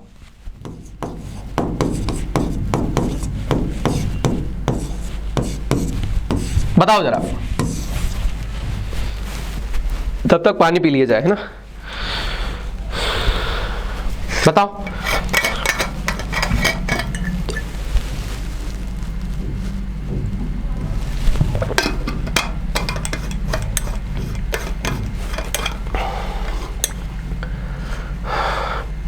नहीं पता,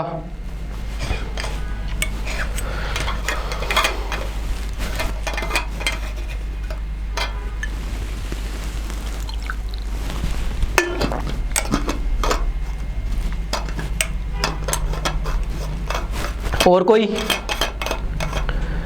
बताएगा? ब्रिटिशर्स ने, तो ब्रिटिशर्स तो बोलेंगे ही सही ना। इंडिया वाला कौन सा व्यक्ति चाहेगा कि बंगाल का विभाजन कर दो, है? बंगाल का विभाजन क्यों कर दो, वो तो अलग बात है ना। ब्रिटिशर्स तो बोलेगा इसी, लेकिन ब्रिटिशर्स में कौन सा व्यक्ति ऐसा था जिसने बोला था कि भाई बंगाल का विभाजन करना चाहिए? किस व्यक्ति ने बोला था?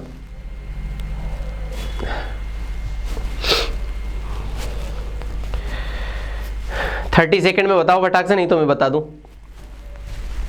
और कोई भाई बंधु जो बताना चाहे?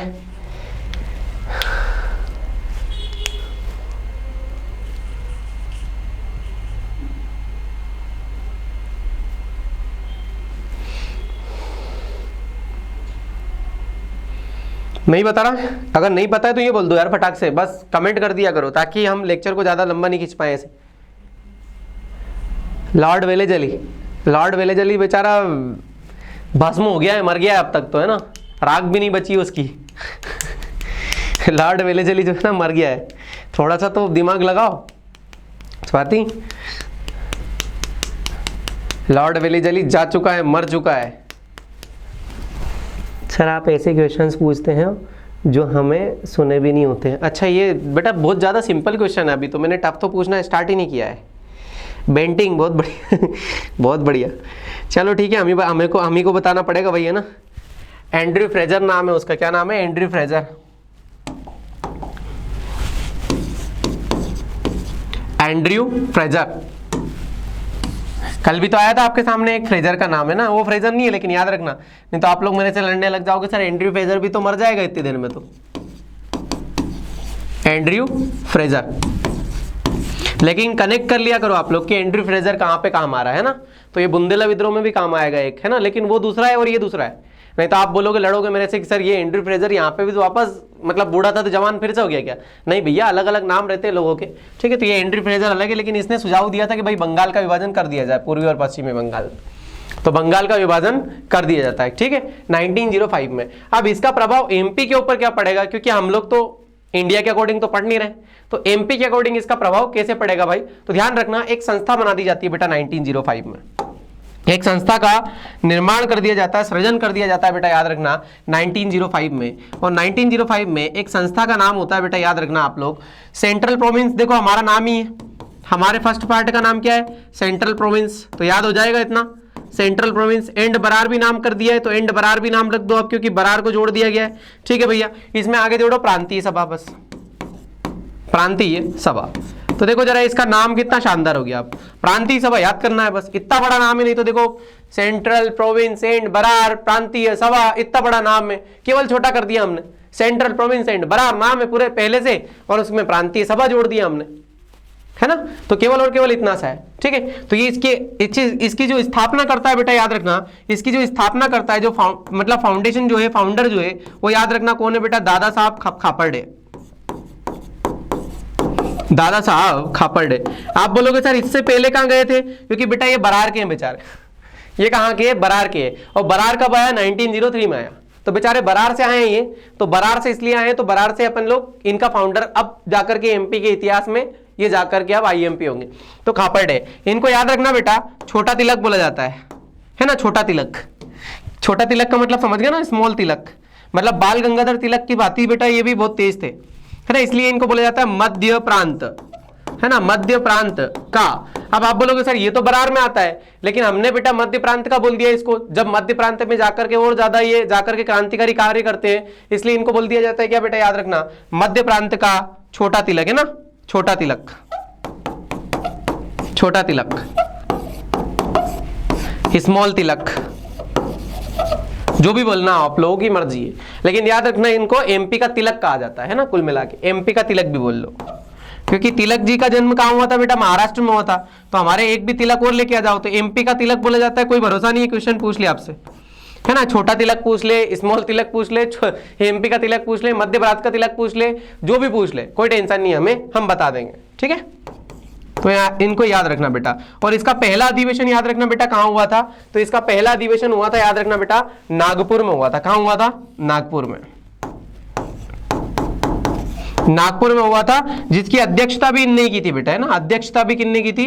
याद रखना, अध्यक्षता भी इनने की थी।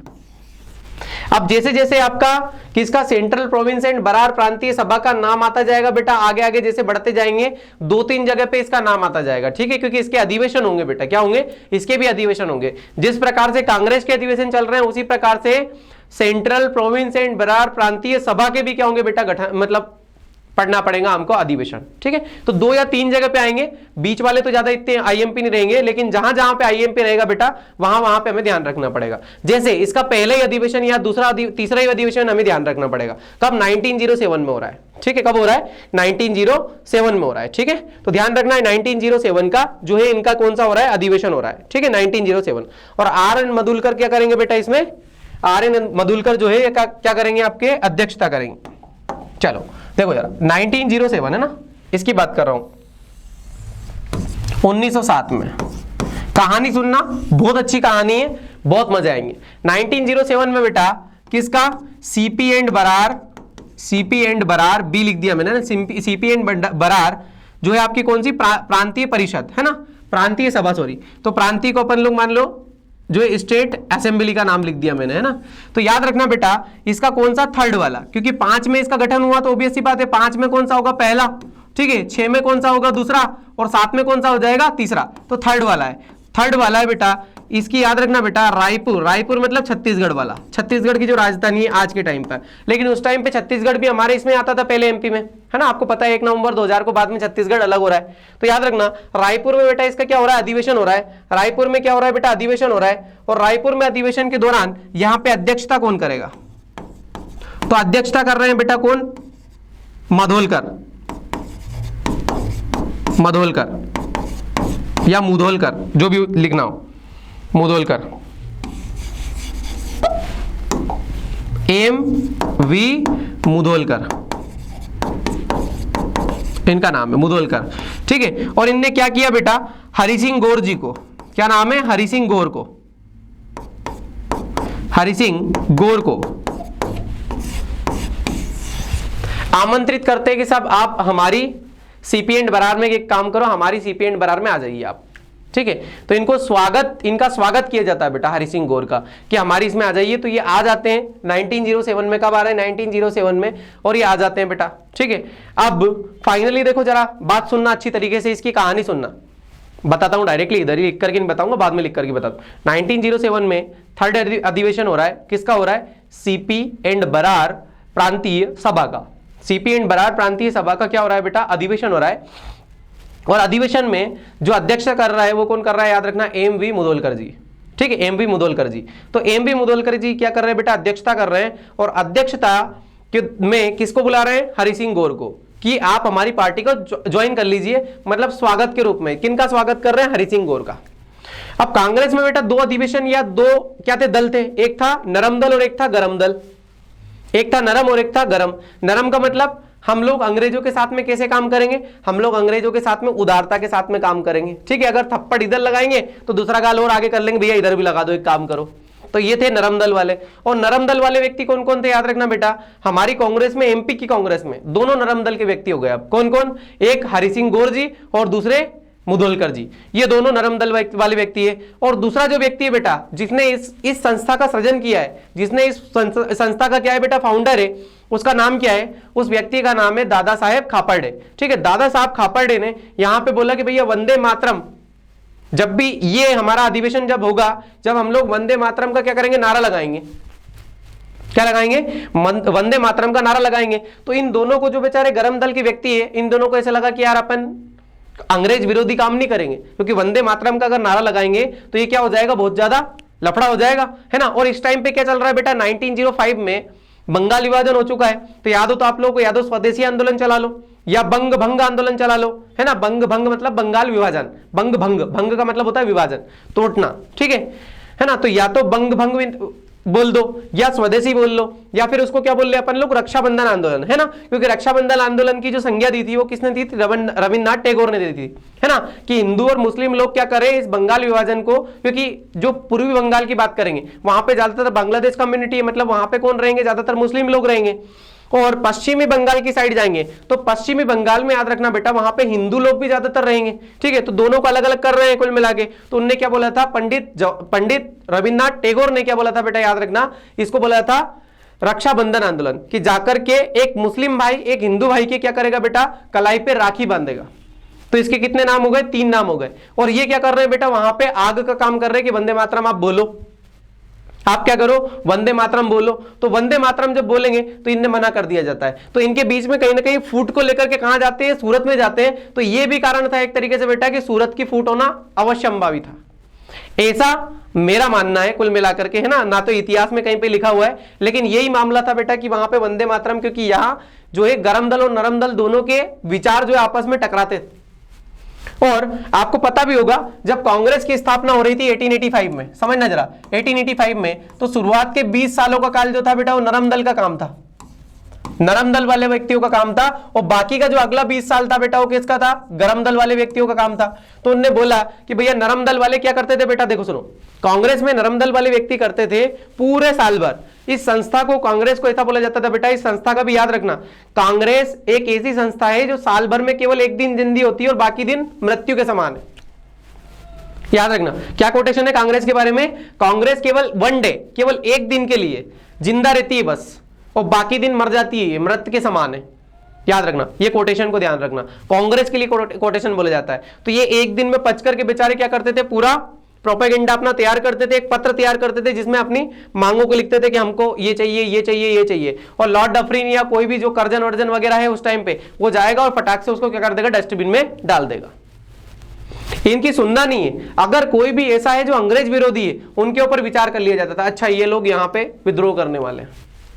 तो इनके 20 साल स्टार्टिंग के देखो जरा, बहुत एमपी में या भारत में कहीं पर भी आपको ऐसा नहीं दिखेगा कि एमपी में या भारत में कहीं पे भी दंगाई लोग आ गए हो ज्यादा, क्योंकि दंगाई लोग तो दादा साहब खापर्डे जी, लाल बाल पाल, आप लोगों को नाम सुना होगा तीनों का, चाहे हम लोग जो है अपन लोग बात कर ले बाल गंगाधर तिलक की, बिपिन चंद्र पाल की, है ना, लाला लाजपत राय की, तो ये लोग कैसे गरम है, इनके ऊपर अगर आप लोगों ने कुछ भी बोल दिया तो एकदम से सांप की तरह फनफनाते जाएंगे।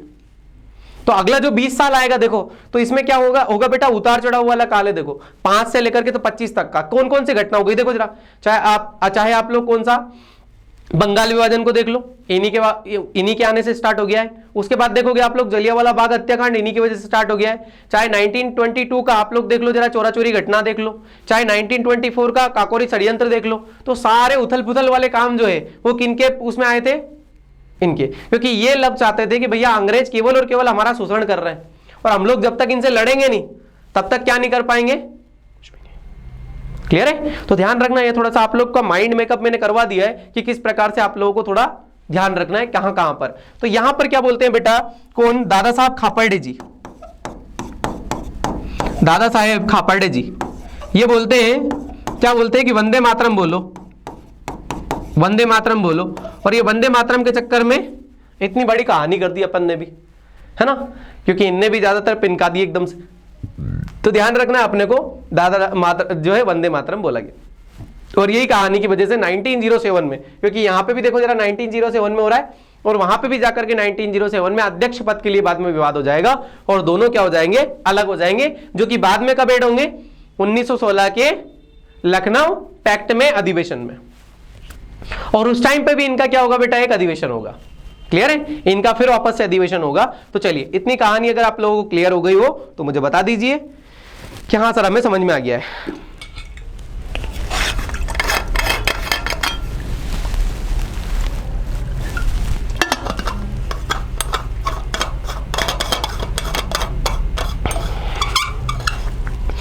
बहुत बढ़िया, समझ में आ गया है। तो प्रॉपर सुनोगे तो अच्छे समझ में आ जाएगा ना, ऐसा कुछ भी नहीं है। अगर प्रॉपर सुनोगे ना सब लोग तो अच्छे समझ में आएगा, कोई वो नहीं है।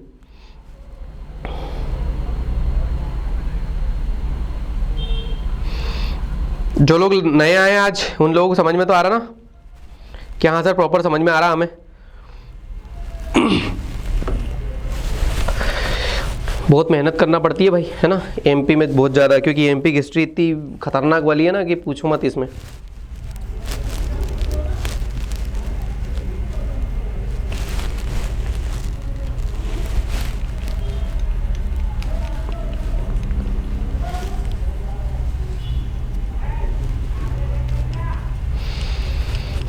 बहुत बढ़िया, सभी को समझ में आ रहा, मतलब किसी को डाउट नहीं है सर, है ना, किसी को भी डाउट नहीं है, और किसी को डाउट नहीं है तो मैं आगे बढ़ सकता हूं, मतलब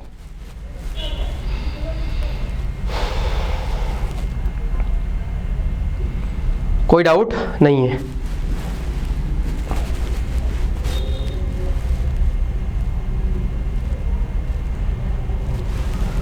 चलिए आगे फिर बढ़े।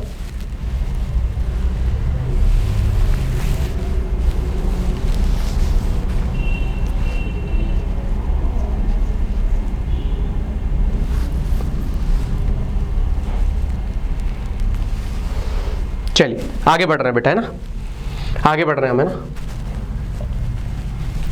चलिए 1908 का काल आ गया है, 1908 का टाइम आ गया बेटा, और 1908 में कांग्रेस का एक अधिवेशन होता है। क्या होता है? 1908 में कांग्रेस का एक अधिवेशन होता है जिसको हम बोलते हैं मद्रास अधिवेशन। क्या बोलते हैं बेटा? मद्रास अधिवेशन, मद्रास अधिवेशन। मद्रास अधिवेशन, और मद्रास अधिवेशन के दौरान, मद्रास अधिवेशन के दौरान चाहे हरि सिंह गौर हो, सुनना जरा अच्छे से ना, चाहे हरि सिंह गौर हो, लिखता जा रहा हूं, चाहे हरि सिंह गौर हो, चाहे दादा साहेब खापर्डे हो, चाहे मुदलकर जी हो, इन लोगों ने मद्रास अधिवेशन में क्या बोला बेटा, याद रखना, मद्रास अधिवेशन में बोला कि भैया हमें मध्य प्रांत में, हमारे मध्य प्रांत में एक विधानसभा का गठन करना है। क्या करना है? एक विधानसभा का, लेजिस्लेटिव असेंबली का गठन करवाना है हमें। क्या करवाना है बेटा? लेजिस्लेटिव असेंबली का, विधानसभा का, विधानसभा का गठन करवाना है। अब हर एक क्षेत्रों में बेटा, एमपी में ही नहीं हो रहा है, याद रखना है ना, विधानसभा की गठन का मांग सभी जगह पे हो रहा है। कहां पे हो रहा है? सभी जगह पे हो रहा है। तो भैया सभी जगह पे होना चाहिए विधानसभा गठन। लेकिन एक्चुअल में क्या, हमारे एमपी में सबसे पहले मध्य प्रांत में गठन करने की बात कर रहे हैं, क्योंकि हम लोग एमपी की बात कर रहे हैं, है ना। तो अभी फिलहाल में इनने बोला कि यार अंग्रेजों से तो अनुमति लेनी पड़ेगी हमें। अगर अंग्रेजों से अनुमति नहीं लेंगे तो हम लोग कैसे विधानसभा का निर्माण कर लेंगे हम, है ना। मध्य प्रांत में कैसे कर लेंगे हम लोग विधानसभा का निर्माण? कि ठीक है, तो आप लोगों ने देखा होगा आगे आगे चलते हुए कि बंगाल विभाजन चल रहा था, तो बंगाल विभाजन को 1911 में, 1911 में लगता क्या है? दिल्ली दरबार। तो चलिए हम लोग कहानी को आगे बढ़ा देते हैं अब, है ना, कहानी को थोड़ा आगे बढ़ाते हैं। तो आपको पता है कि 1911 में क्या लगता है बेटा? दिल्ली दरबार लगता है, दिल्ली दरबार लगता है। और दिल्ली दरबार के समय पे, अरे यार दरबार क्यों लिख देता हूं मैं बार बार, दरबार, दिल्ली दरबार लगता है। और दिल्ली दरबार के दौरान बेटा याद रखना, मुख्य अतिथि कौन आते हैं यहाँ पे? मुख्य अतिथि कौन आते हैं? जॉर्ज पंचम, मुख्य अतिथि, ठीक है। मुख्य अतिथि कौन आते हैं? जॉर्ज पंचम। और जॉर्ज पंचम के साथ में तत्कालीन काल में अगर हम लोग बात करें वाइसराय की, तो इस टाइम पे वाइसराय कौन है बेटा? लॉर्ड हार्डिंग द्वितीय, लॉर्ड हार्डिंग द्वितीय है, क्योंकि हार्डिंग जो है अब सेकंड जो है चेंज हो गया बेटा, है ना। कर्जन जा चुका है, हार्डिंग आ चुका है। कौन आ चुका है? इसके बीच में आप लोगों का मिंटो भी आता है, लेकिन वो मॉर्ले मिंटो सुधार लेके आते हैं, क्योंकि मॉर्ले मिंटो सुधार का हमारे एमपी में कुछ भी नहीं है, क्योंकि वहां पे सांप्रदायिक पंचायत की बात कर रहे हैं, मतलब मुस्लिम और हिंदुओं की अलग अलग क्या कर रहे हैं बेटा? वोटिंग की बात कर रहे हैं। क्योंकि 1906 में जो मिंटो है उनने क्या कर लिया था बेटा? इनको आगा खां वगैरह को इन लोग क्या कर लिया था बेटा? याद रखना, ढाका बुला लिया था और वहां से मुस्लिम लीग की स्थापना कर दी थी 1906 में। क्योंकि हमारी एमपी से रिलेटेड है ही नहीं वो वाली कहानी, तो हम लोग उनकी बात नहीं कर रहे हैं। फिलहाल में हम लोग विधानसभा की कहानी की बात कर लेते हैं। तो जैसे ही आपके हार्डिंग द्वितीय आते हैं बेटा, इनने बोल दिया कि ठीक है, जिनको विधानसभा का निर्माण करना है वो कर सकते हैं, मुझे कोई प्रॉब्लम नहीं है। क्योंकि आपको पता है ना, मैंने बता दिया कांग्रेस एक दिन जिंदा रहती है, तो वो प्रॉपर इन लोगों ने क्या बनाया, इनके पास लेके गए, तो उन्होंने बोला भैया हमें विधानसभा से क्या प्रॉब्लम, बना लो, कोई टेंशन नहीं हमें, ठीक है नहीं, कि हमें बना लो, कोई टेंशन नहीं हमें, तो क्लियर है, तो बना लो। तो इन लोगों इनने जो है अनुमति दे दी थी बेटा, कब दे दी थी? 1912 में, 1912 में, एक साल के अंदर अंदर, बहुत टाइम तक चला था क्योंकि दिल्ली दरबार। और इसी में बंगाल विभाजन को क्या कर दिया गया था? रद्द कर दिया गया था ना, बंगाल विभाजन को रद्द कर दिया गया है।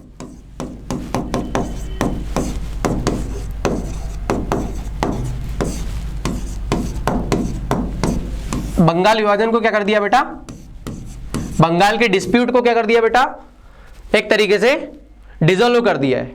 जब डिसॉल्व कर दिया है तो यहां पर एक और बात बता दी उनने कि विधानसभा का जिनको भी क्या करना है बेटा, गठन करना है, वो कर सकते हैं। किसने बोल दिया? लॉर्ड हार्डिंग ने, लॉर्ड हार्डिंग ने। और इसी के तहत इस वाले फेज को अपन लोग आगे बढ़ाते हैं, अब इसी वाले फेज को आगे बढ़ाते हैं। अब ये लोग क्या चाह रहे हैं बेटा? विधानसभा का निर्माण करना। क्या चाह रहे हैं? विधानसभा का निर्माण करना। ठीक है भैया, कर लो। तो इसी के तहत बेटा याद रखना, भारत में या मध्य प्रांत में नागपुर में विधानसभा का निर्माण करने की बता दी जाती है, परमिशन दी जाती है। और 1912 में, 1912 में ही याद रखना बेटा, नागपुर में एक विधानसभा की स्थापना हो जाती है। और जिसका शिलान्यास करने के लिए किसको बुलाते हैं? तो याद रखना बेटा, अब देखो 1912 में या 1913 में चेंज हो गया है वापस वाइसराय। वाइसराय कौन हो गया? चेंज। अब अगला कौन आएगा? हार्डिंग। कौन आएगा? हार्डिंग, याद रखना, ठीक है। तो याद रखना ये लॉर्ड हार्डिंग आ चुका है। तो लॉर्ड हार्डिंग क्या करेगा बेटा? लॉर्ड हार्डिंग क्या करेगा बेटा? इसका शिलान्यास करेगा, शिलान्यास करेगा कि जाओ भैया बना लो, क्या कर लो, बना लो, ठीक है। मतलब शिलान्यास का मतलब वो पत्थर का बना दिया जाता है कि नहीं, कि किन किन लोगों ने क्या क्या करवाया। आज के टाइम पे सरपंच वगैरह या सांसद वगैरह या विधायक वगैरह जहां पे भी होता है निर्माण, वहां पे लिख दिया जाता है इन लोगों ने करवाया, ये मुख्य अतिथि रहे थे, ये लोग फीता काटने आए थे, जो भी चीजें। तो शिलान्यास कर दिया गया, एक पत्थर का वो बना दिया जाता है कुल मिला के, ठीक है। उस पर लिख दिया जाता है किस मुख्यमंत्री के कार्यकाल में हो रहा है, किस विधायक के कार्यकाल में हो रहा है, ताकि बेचारों का आगे जाकर के याद तो कर पाए। तो शिलान्यास कर दिया है, किसने कर दिया है? हार्डिंग ने, समझे। हार्डिंग ने क्या कर दिया बेटा? यहां पर शिलान्यास कर दिया है। अब एक व्यक्ति है बेटा, एक व्यक्ति है जिसे यहाँ का पहला अध्यक्ष बनाया गया था, ठीक है, क्या बनाया था, अध्यक्ष बनाया गया था बेटा, उसका नाम क्या है जरा बता दो फटाफट, उसका नाम क्या है जिसको अध्यक्ष बनाया था इसका, अगर पता हो तो। पता है इसका अध्यक्ष किसको बनाया गया था, अध्यक्ष, प्रेसिडेंट, कौन सा, हमारी इसकी बोल रहा हूं है ना, मध्य प्रांत में या नागपुर में बनी विधानसभा का अध्यक्ष कौन है बताओ। अच्छा यस सर तो पुराना वाला है ना मैसेज, किसको बनाया गया था, ये क्वेश्चन बहुत ज्यादा आईएमपी है ना, याद रखना अध्यक्ष का, क्योंकि ये तो हम लोग वायसराय के अकॉर्डिंग लगा लेते कि किसने शिलान्यास किया है, तो वो तो पता लग जाता है, लेकिन ये आईएमपी है, ये आईएमपी है बहुत ज्यादा। कोई बता रहा है, मैं मौका दे रहा हूं, आप लोग बताओ जल्दी।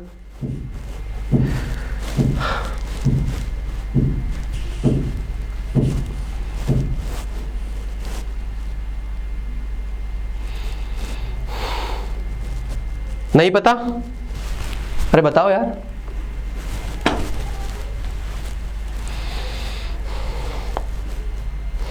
नहीं पता है क्या,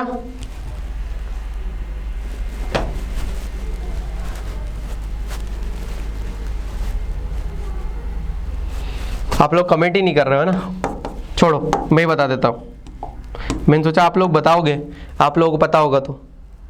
नहीं पता, बेंजामिन रॉबर्टसन, क्या नाम है, बेंजामिन रॉबर्टसन, रॉबर्टसन, तो ध्यान रखना बेंजामिन रॉबर्टसन जो है वो क्या है बेटा, अध्यक्ष है,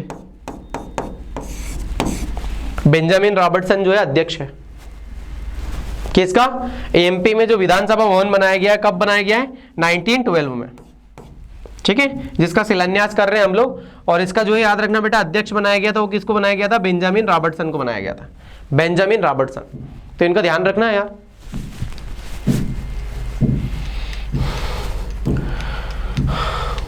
ठीक है, ध्यान रखो इसके बारे में। अब अगली घटना जो आएगी हमारे सामने वो क्या, कौन सी आएगी बेटा, आपको पता है 1916 की, और 1916 की कौन सी आ जाएगी आपकी, लखनऊ का पैक्ट, है ना, लखनऊ का पैक्ट, लखनऊ का अधिवेशन। चलिए तो आगे बढ़ा रहा हूं बेटा मैं, आप है ना, बेंजामिन फ्रैंकलिन का नाम, बेंजामिन रॉबर्टसन का नाम याद हो गया ना, बेंजामिन रॉबर्टसन एमपी में, मध्य प्रांत में, नागपुर में क्या हो रहा है, गठन हो रहा है इसका, ठीक है, नागपुर में क्या हो रहा है, गठन हो रहा है। चलिए बहुत बढ़िया, तो आगे बढ़ रहे हैं हम ना,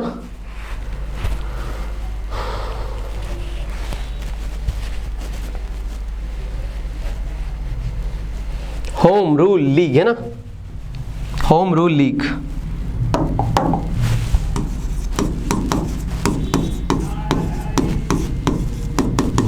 होम रूल लीग है ना, और होम रूल लीग कब आया था बेटा, गृह शासन कब आया था, 1916 में, 1916 में एमपी में आ रहा है। उसके पहले आपको एक आईएमपी फैक्ट बता दूं पहले, है ना, एक आईएमपी फैक्ट बता दूं उसके पहले।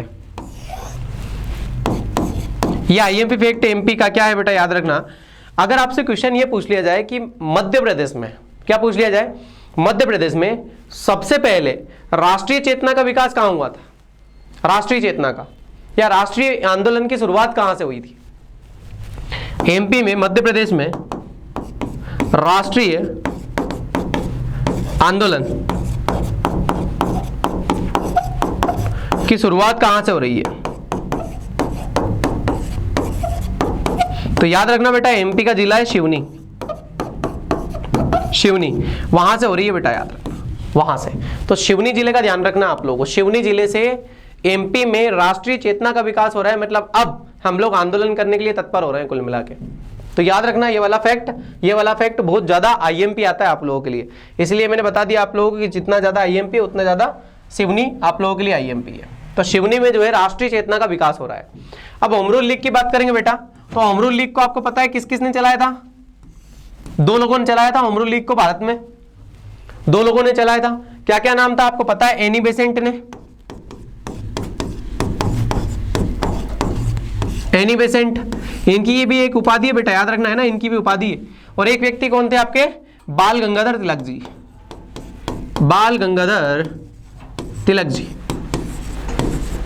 अब इनके बारे में भी हमें आईएमपी फैक्टों के बारे में जानना पड़ेगा कि बाल गंगाधर तिलक जी के जो आईएमपी फैक्ट आखिर में कौन कौन से होंगे। ठीक है, तो एनी बेसेंट का जो कार्य क्षेत्र था आपको पता ही है कहां पे था बेटा, ठीक है, बंबई में था। और अच्छा याद रखना इनका जो याद रखना इनका जो गृह शासन या होम रूल लीग जो है वो स्टार्ट हो गई थी पहले बेटा 1915 में स्टार्ट कर दी थी, है ना। और इनने कब स्टार्ट की थी 1916 में, 1916 में। तो दोनों की ईयर याद रखना आप लोग, है ना, दोनों की ईयर। एनी बेसेंट ने कब स्टार्ट की थी बेटा, तो एनी बेसेंट ने 1915 में की थी। ठीक है, इनका क्षेत्र कौन कौन सा था, क्योंकि मैं सिर्फ क्षेत्र बताऊंगा बस, क्योंकि क्षेत्र नहीं आएंगे तो अपन लोगों को मतलब भी नहीं है। क्योंकि इनने मद्रास में भी की थी, बंबई में की थी, और लगभग भारत के बहुत सारी जगह पे की थी। ठीक है, तो बंबई और मद्रास इनका मेन एरिया था, इसलिए अडियार इनका क्या था, मुख्यालय था। आपको पता हो तो अडियार, ठीक है। और इनका जो मुख्यालय मेन था वो कौन सा था, नागपुर। कौन सा था, नागपुर, नागपुर था। ठीक है, नागपुर था। चलिए बाल गंगाधर तिलक की बात करें बेटे तो इनके याद रखना नागपुर भी था, नागपुर तो था ही, महाराष्ट्र का पूरा एरिया था केवल बंबई को छोड़ करके। क्योंकि बंबई किसके पास में है, तो बंबई अभी एनी बेसेंट के पास में है। बंबई किनके पास में है, बंबई एनी बेसेंट के पास में है। और एमपी के जितने भी रीजन रहेंगे बेटा वो भी किनके पास में है, वो सारे बाल गंगाधर तिलक के हैं। मतलब हमारे जो याद रखना होम रूल लीग को प्रोत्साहित किसने किया था, तो ये प्रोत्साहित बेटा याद रखना हमारे बाल गंगाधर तिलक जी ने किया था, बाल गंगाधर तिलक जी ने किया था। क्लियर है। चलिए बात करेंगे 2 बार, बाल गंगाधर तिलक की बात करेंगे हम लोग 2 बार। कब, पहली बार एमपी में पहली बार, मध्य प्रदेश में पहली बार, एमपी में पहली बार तिलक जी कब पधारे थे एमपी में, है ना, याद रखना कब पधारे थे, 1904 में। कब पधारे थे, 1904 में पधारे थे। ठीक है, और बाल Gangadhar Tilak ji home rule league के दौरान कब पधारे थे। ठीक है, तो आपको पता है बाल गंगाधर तिलक जी ने स्टार्ट तो कर दिया 1916 में, होम रूल लीग को स्टार्ट कर दिया है 1916 में, कर दिया कि नहीं। तो ये जब याद रखना बेटा, मान लो सपोज करो मैं इंडिया बना दूं छोटा सा आपके लिए, तो देखो जरा अगर हम बात करें महाराष्ट्र की, तो महाराष्ट्र ये है और एमपी ये है, ये एमपी हो गया। देखना जरा अच्छे से देखना।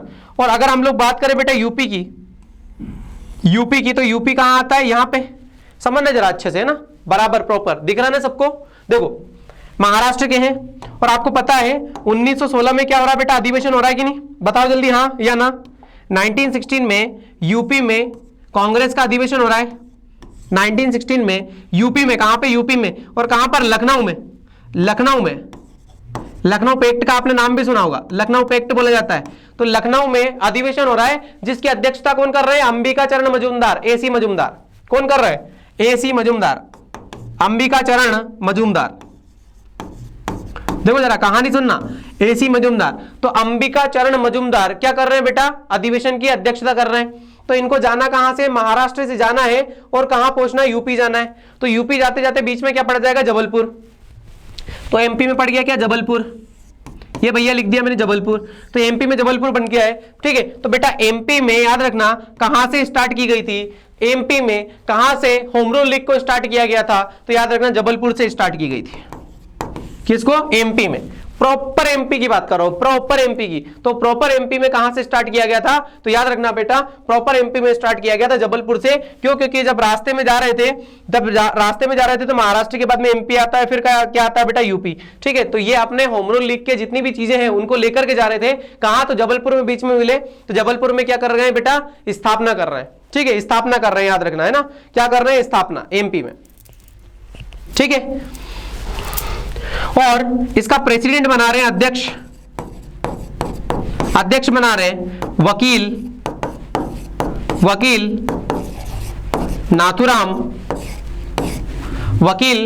नाथुराम जोशी को, है ना, क्या नाम है, जोशी है ना, वकील नाथुराम, हाँ मोदी, सॉरी, है ना, मोदी, वकील नाथुराम मोदी,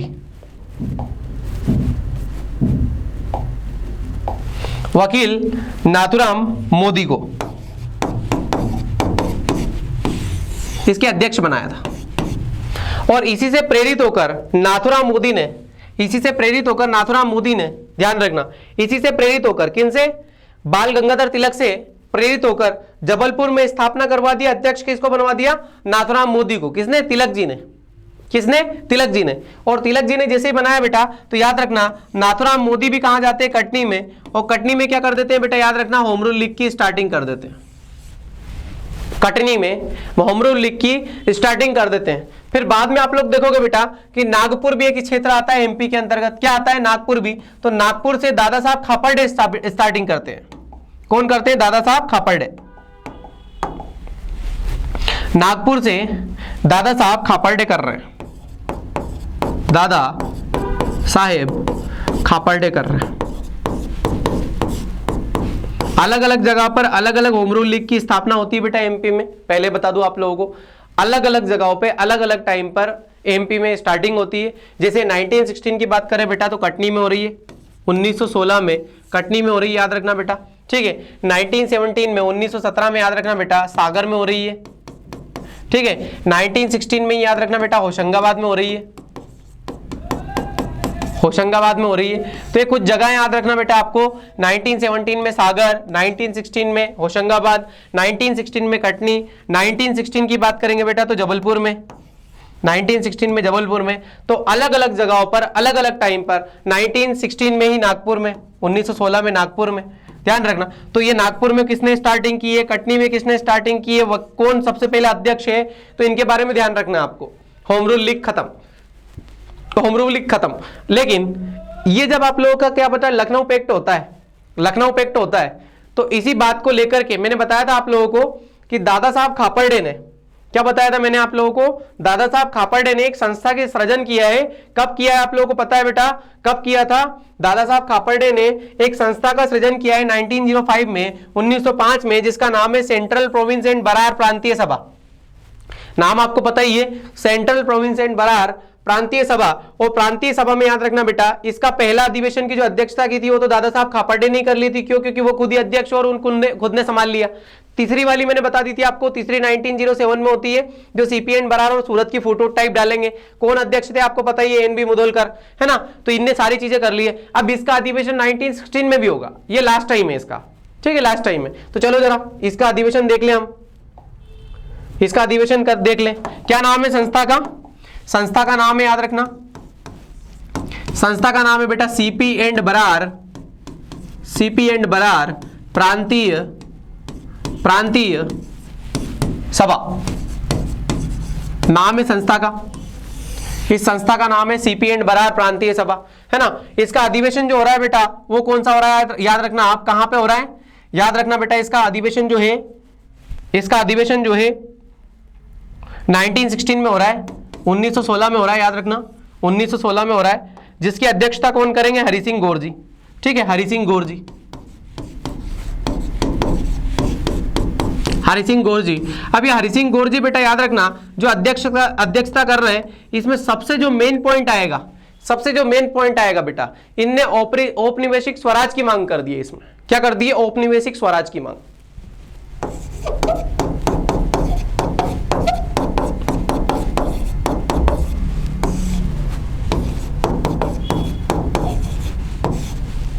औपनिवेशिक स्वराज की मांग कर दी है। और ये सबसे ज्यादा आईएमपी बेटा इसका, किसका?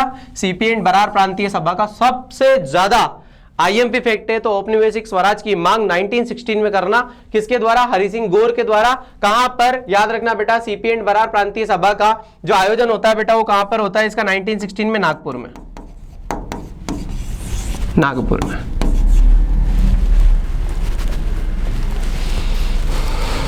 ध्यान रखना है आपको, है ना। औपनिवेशिक स्वराज,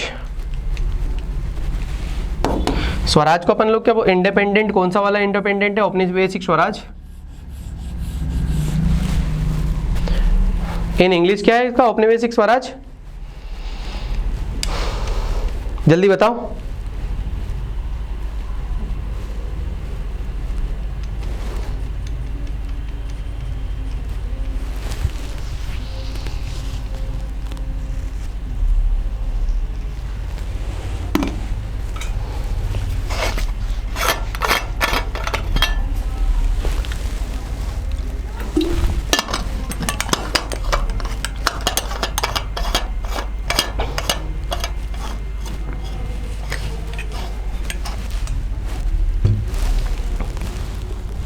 इंडिपेंडेंट डोमिनेंस कहा जाता है ना, इसको क्या बोला जाता है? औपनिवेशिक स्वराज। बताओगे कोई?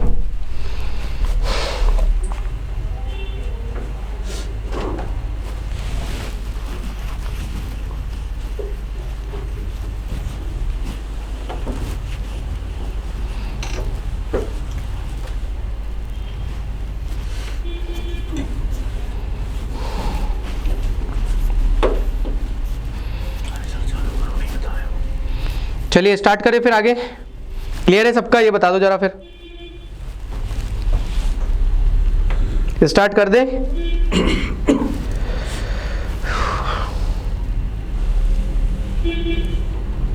No idea. चलिए कोई बात ही नहीं, औपनिवेशिक स्वराज है ना, याद रखना। औपनिवेशिक स्वराज की जो मांग की गई थी, याद रखना बेटा, 1916 में की गई थी। चलिए क्लियर है तो फिर ठीक है।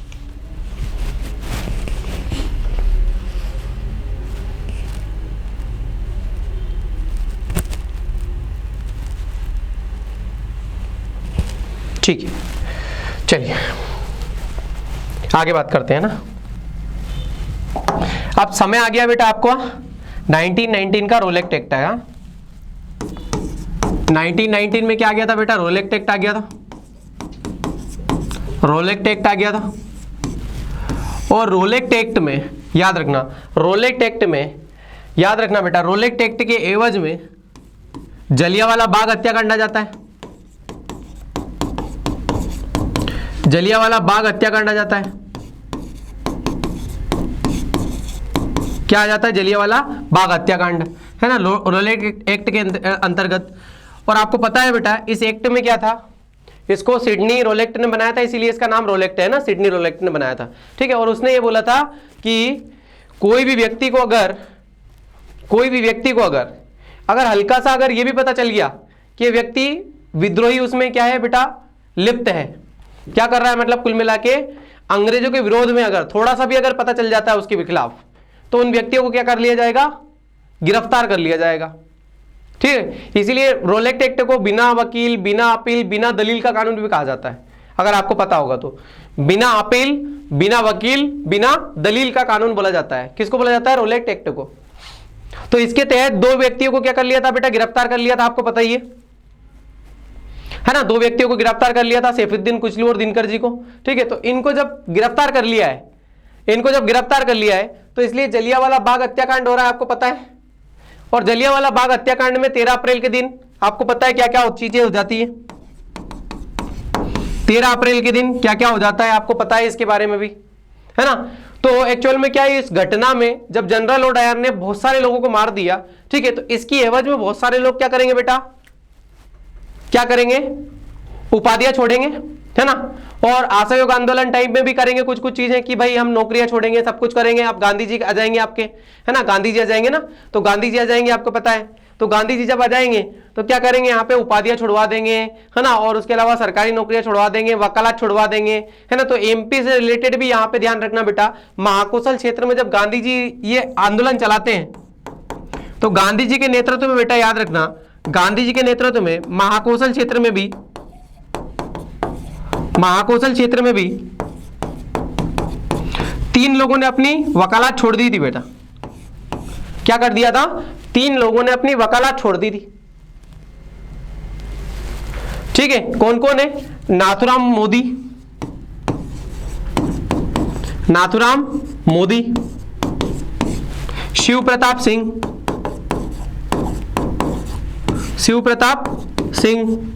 ठीक है। और एक और व्यक्ति कौन हो जाएगा आपका? याद रखना, एक और व्यक्ति कौन हो जाएगा आपका?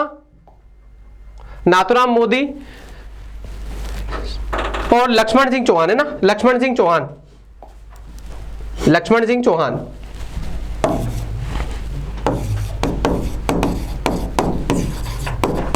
सिंह चौहान, इन तीनों लोग ने बेटा याद रखना, इन तीनों लोगों ने अपनी वकालत छोड़ दी थी।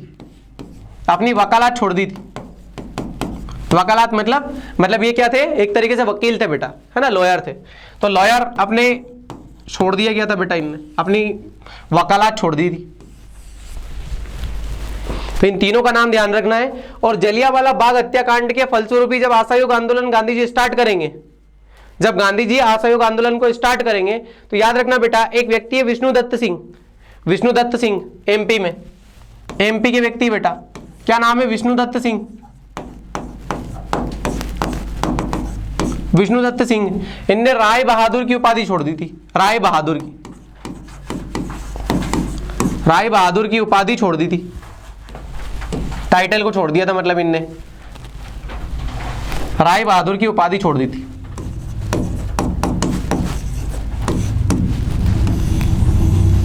राय बहादुर की उपाधि छोड़ दी थी, ठीक है। तो इनके नाम बेटा बहुत ज्यादा आईएमपी याद रखना है। क्या क्या याद रखना है आप लोगों को? नाथूराम मोदी, शिव प्रसाद सिंह, ठीक है, और लक्ष्मण सिंह चौहान, लक्ष्मण सिंह चौहान।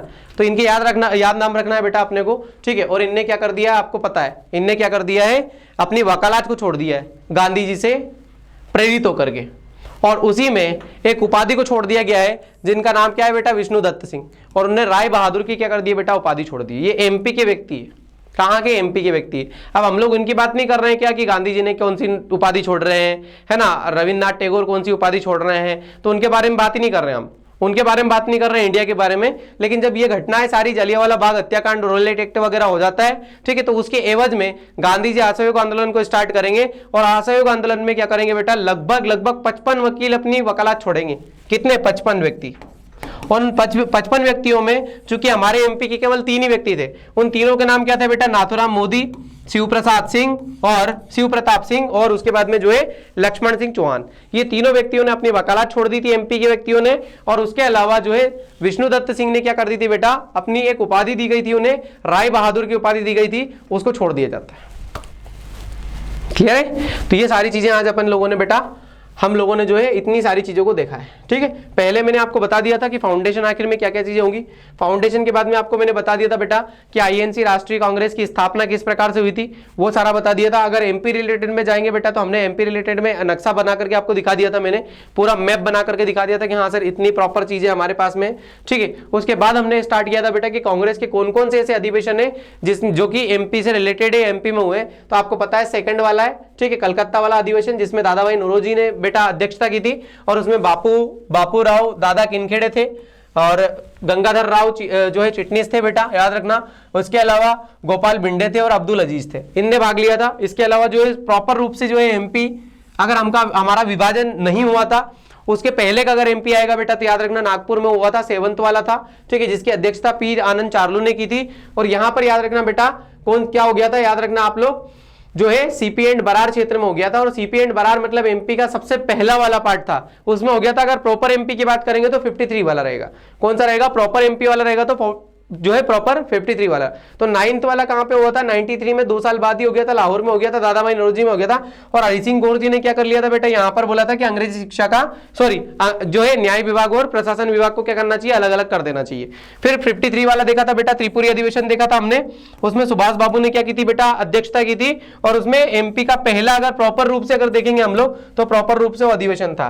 देन हमने आगे देखा था बेटा कि जो है बंबई अधिवेशन हो रहा है, कब? 1904 में हो रहा है, 1904 में हो रहा है, जिसकी अध्यक्षता हेनरी कॉर्टर कर रहे हैं। उसमें हरि सिंह गौर जी गए थे और उन्होंने क्या बोला था बेटा? याद रखना पाश्चात्य शिक्षा मतलब अंग्रेजी शिक्षा या इंग्लिश का क्या किया था बेटा? विरोध किया था, ठीक है। और इसी टाइम पर जब बरार 1903 में जुड़ गया था बेटा, तो ध्यान रखना हमें संविधान बनाने की जो मांग की गई थी, या कांग्रेस का जो गाइडलाइन संविधान बनाने की मांग की थी, वो 3 लोगों ने की थी, जिनमें कौन थे बेटा? मुधोलकर थे, जोशी जी थे और पाध्याय जी थे, ठीक है, ये तीनों लोग थे।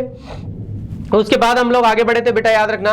तो एक कांग्रेस का प्रांतीय अधिवेशन होता है, और उस कांग्रेस के प्रांतीय अधिवेशन में जो लोग आए थे बेटा, जो मेन व्यक्ति जबलपुर में आए थे, उनमें हरि सिंह गौर जी थे मुख्य, और राघवेंद्र सिंह थे, और पंडित रविशंकर शुक्ल थे, याद रखना है, ठीक है। आगे बढ़ेंगे तो आगे देखेंगे हम लोग बेटा कि 1905 में बंगाली विभाजन हो जाता है, और आपको प्रॉपर पता है क्या क्या चीजें होती है। लेकिन उसी के एवज में 1905 में सेंट्रल प्रोविंस एंड बरार प्रांतीय सभा का गठन होता है, जिसके 3 अधिवेशन मुख्य होते हैं, जिसमें 1905 वाला पहला है। 1905 में दादा साहब खापर्डे ने स्थापना की, और उसके अध्यक्ष भी दादा साहब खापर्डे खुद ही रहते हैं, ठीक है। और इन्हें क्या बोला जाता है बेटा? टाइटल 1 एमपी का तिलक भी बोला जाता है, या मध्य प्रांत का छोटा तिलक या स्मॉल तिलक भी बोला जाता है इनको, ठीक है।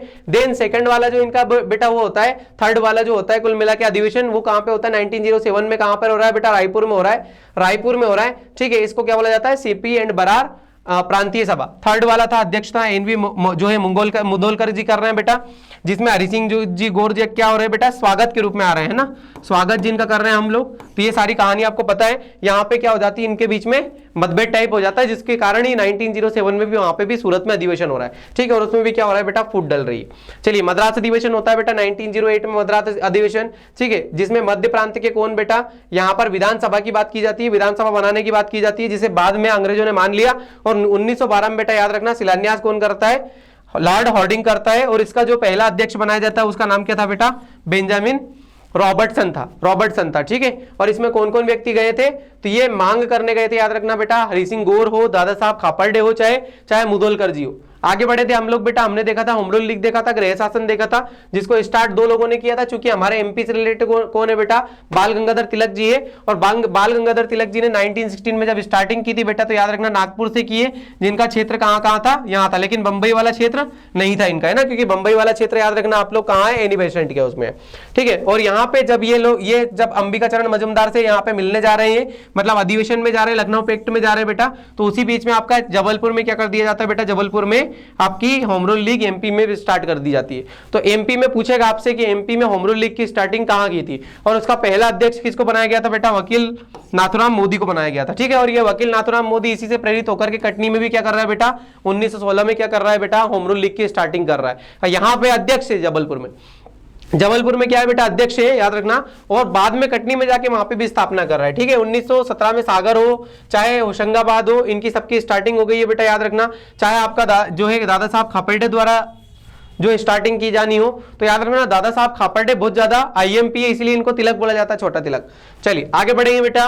तो सीपीएन बरार का लास्ट वाला जो 1916 में बेटा जो हरि सिंह गौर के द्वारा जो हो रहा है बेटा अधिवेशन, वो याद रखना, हमें औपनिवेशिक स्वराज की मांग की जाती है बेटा इनके सीपीएन बरार वाले में अधिवेशन में, ठीक है। और ये ध्यान रखना हमें। उसके बाद जब रोलेक्ट एक्ट वगैरह में जाएंगे, तो रोलेक्ट एक्ट को बिना अपील, बिना वकील, बिना दलील का वो बोला जाता है। उसके तहत 2 लोगों को गिरफ्तार कर लिया जाता है। और उसके तहत जलियांवाला बाग हत्याकांड में क्या चल रही थी बेटा, सभा चल रही थी। और जनरल डायर ने क्या कर दिया बेटा, उनके ऊपर अटैक कर दिया था। कब कर दिया था, 13 अप्रैल 1919 को, जिसके एवज में महात्मा गांधी ने असहयोग आंदोलन चला रहे।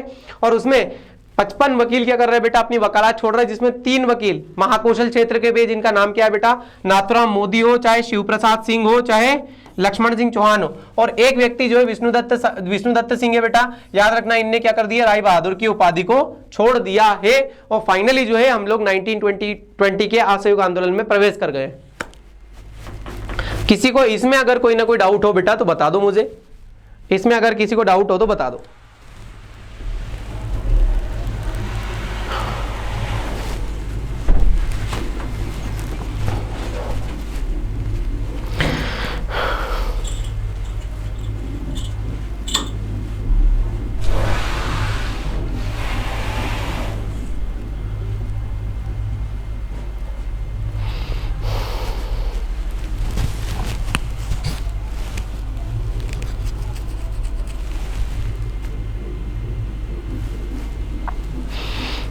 रिकॉर्डेड में टाइम, रिकॉर्डेड पढ़ लेना बेटा, आप क्या कर सकते हैं हम, है ना।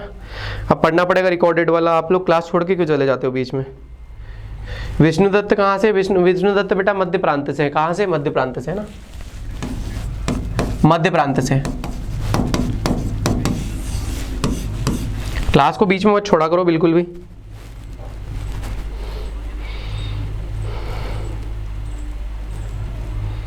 कोई डाउट है किसी को, किसी को कोई डाउट हो तो पूछ लो।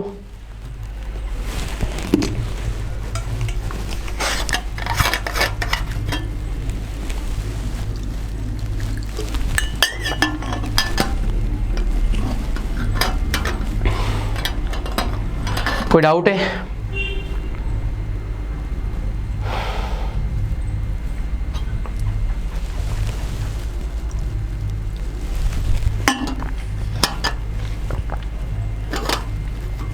ऑल क्लियर, ठीक है। तो फिर ख़त्म करते हैं। कल हम लोग कोशिश करते हैं कि पूरा एमपी का जो है इतिहास है उसको कंप्लीट कर लिया जाए ना, सारा कंप्लीट कर लिया जाए। और उसके बाद में फिर हम लोग आगे बढ़ेंगे ना, क्योंकि 2 ही पॉइंट है बस। और उन 2 पॉइंटों के बाद में फिर अपन लोग मेंस में देख लेंगे ना, सारी जितनी भी डिटेल होगी सारी मेंस में देखेंगे ना, पूरा डिटेल पूरा अच्छे से कवर करेंगे मेंस के टाइम में। वैसे तो इससे बाहर कुछ भी नहीं जाना है क्योंकि सारा मैंने कंप्लीट कर लिया है ना। इसमें कुछ कुछ चीज़ें जो बीच बीच में आप लोगों को छूटी होगी वो सारी चीज़ें इसमें आ जाएगी आप लोग, है ना। जैसे मान लो अपन लोग बात करेंगे, ये कंप्लीट है पूरा, मैंने कंप्लीट करवाई दिया है, ये भी कंप्लीट करवाई दिया है, ये भी कंप्लीट करवाई दिया है ना, ये भी सारा कंप्लीट है ही, है ना। ये वाला बस ये जो छूट गया है बेटा बीच बीच में थोड़े से ये वाले पॉइंट्स आप लोग ऐड कर लीजिएगा बस। जैसे बंग आंदोलन हुआ था बेटा, बंग आंदोलन हुआ था, तो कैलाश चंद्र दत्त जो है एक व्यक्ति है, कैलाश चंद्र दत्त ग्वालियर के हैं, कहाँ के, ग्वालियर के, है ना। तो ग्वालियर के एक व्यक्ति है जिनने स्वदेशी भंडार जो स्टार्ट किए थे, स्वदेशी आंदोलन चला था तो स्वदेशी भंडार स्टार्ट कर दिया गया था। उसके अलावा जो है मंडला और डिंडोरी के एक व्यक्ति उमेश चंद्र दत्त पाठक जो है, उनने बेगा जो है बेगार प्रथा होती है एक, बेगार मतलब कोई काम नहीं मिल रहा बेचारे को, तो उसके विरुद्ध जो बेचारे जनजाति वाले व्यक्ति ने एक ने क्या कर दिया था बेटा, याद रखना है, एक मतलब आंदोलन स्टार्ट कर दिया था। ग्वालियर के मुरार में ही बेटा स्वदेशी प्रदर्शनी लगाई गई थी, स्वदेशी प्रदर्शनी, ठीक है। और 1907 में जबलपुर में क्रांतिकारी दल की स्थापना हो रही है। 1907 में क्रांतिकारी दल की स्थापना हो रही है, कब हो रही है, जबलपुर में हो रही है, कहां पर, ठीक है। 1908 में इंदौर में ज्ञान प्रकाश मंडल की स्थापना हो रही है। 1908 में इंदौर में ज्ञान प्रकाश मंडल की स्थापना हो रही है। और उसके अलावा लास्ट फैक्ट है बेटा 1913 में जबलपुर में स्वराज संघ की स्थापना हो रही है। तो ये सारे 2-4 पॉइंट है आप लोगों के, उनको याद करना है आपको और प्रॉपर कंप्लीट आप लोगों का इतना जितना मैंने आप लोगों को 1920 तक का पढ़ा दिया है, ठीक है। अब कल से जो है बहुत ज्यादा आईएमपी और कल से आपको कहानियां भी मिलेगी ना। इसमें ज्यादा कहानियां नहीं थी क्योंकि क्या है ना कि बहुत ज्यादा फैक्चुअल डेटा था और फैक्चुअल डेटा में हम लोगों को केवल और केवल याद करना पड़ेगा बार बार, ठीक है। तो लास्ट में बोल रहा हूँ 1913 में जबलपुर में स्वराज्य संघ, 1908 में इंदौर में ज्ञान प्रकाश मंडल की स्थापना, 1907 में जबलपुर में क्रांतिकारी दल की स्थापना, ठीक है। और स्वदेशी जो है आप लोगों की प्रदर्शनी जो लग रही है बेटा वो कहां पे, मुरार एक जगह है ग्वालियर में, तो वहां पर। तो ये प्रॉपर हमारा कंप्लीट होता है बेटा 1920 तक का। अब आगे बढ़ेंगे हम लोग कल से बढ़ेंगे हम लोग 1920 के बाद का इतिहास, ठीक है। तो प्रॉपर कंप्लीट सबका फिनिश कर दिया जाए, खत्म कर दिया जाए क्लास को, फिर क्या बोल रहे हो।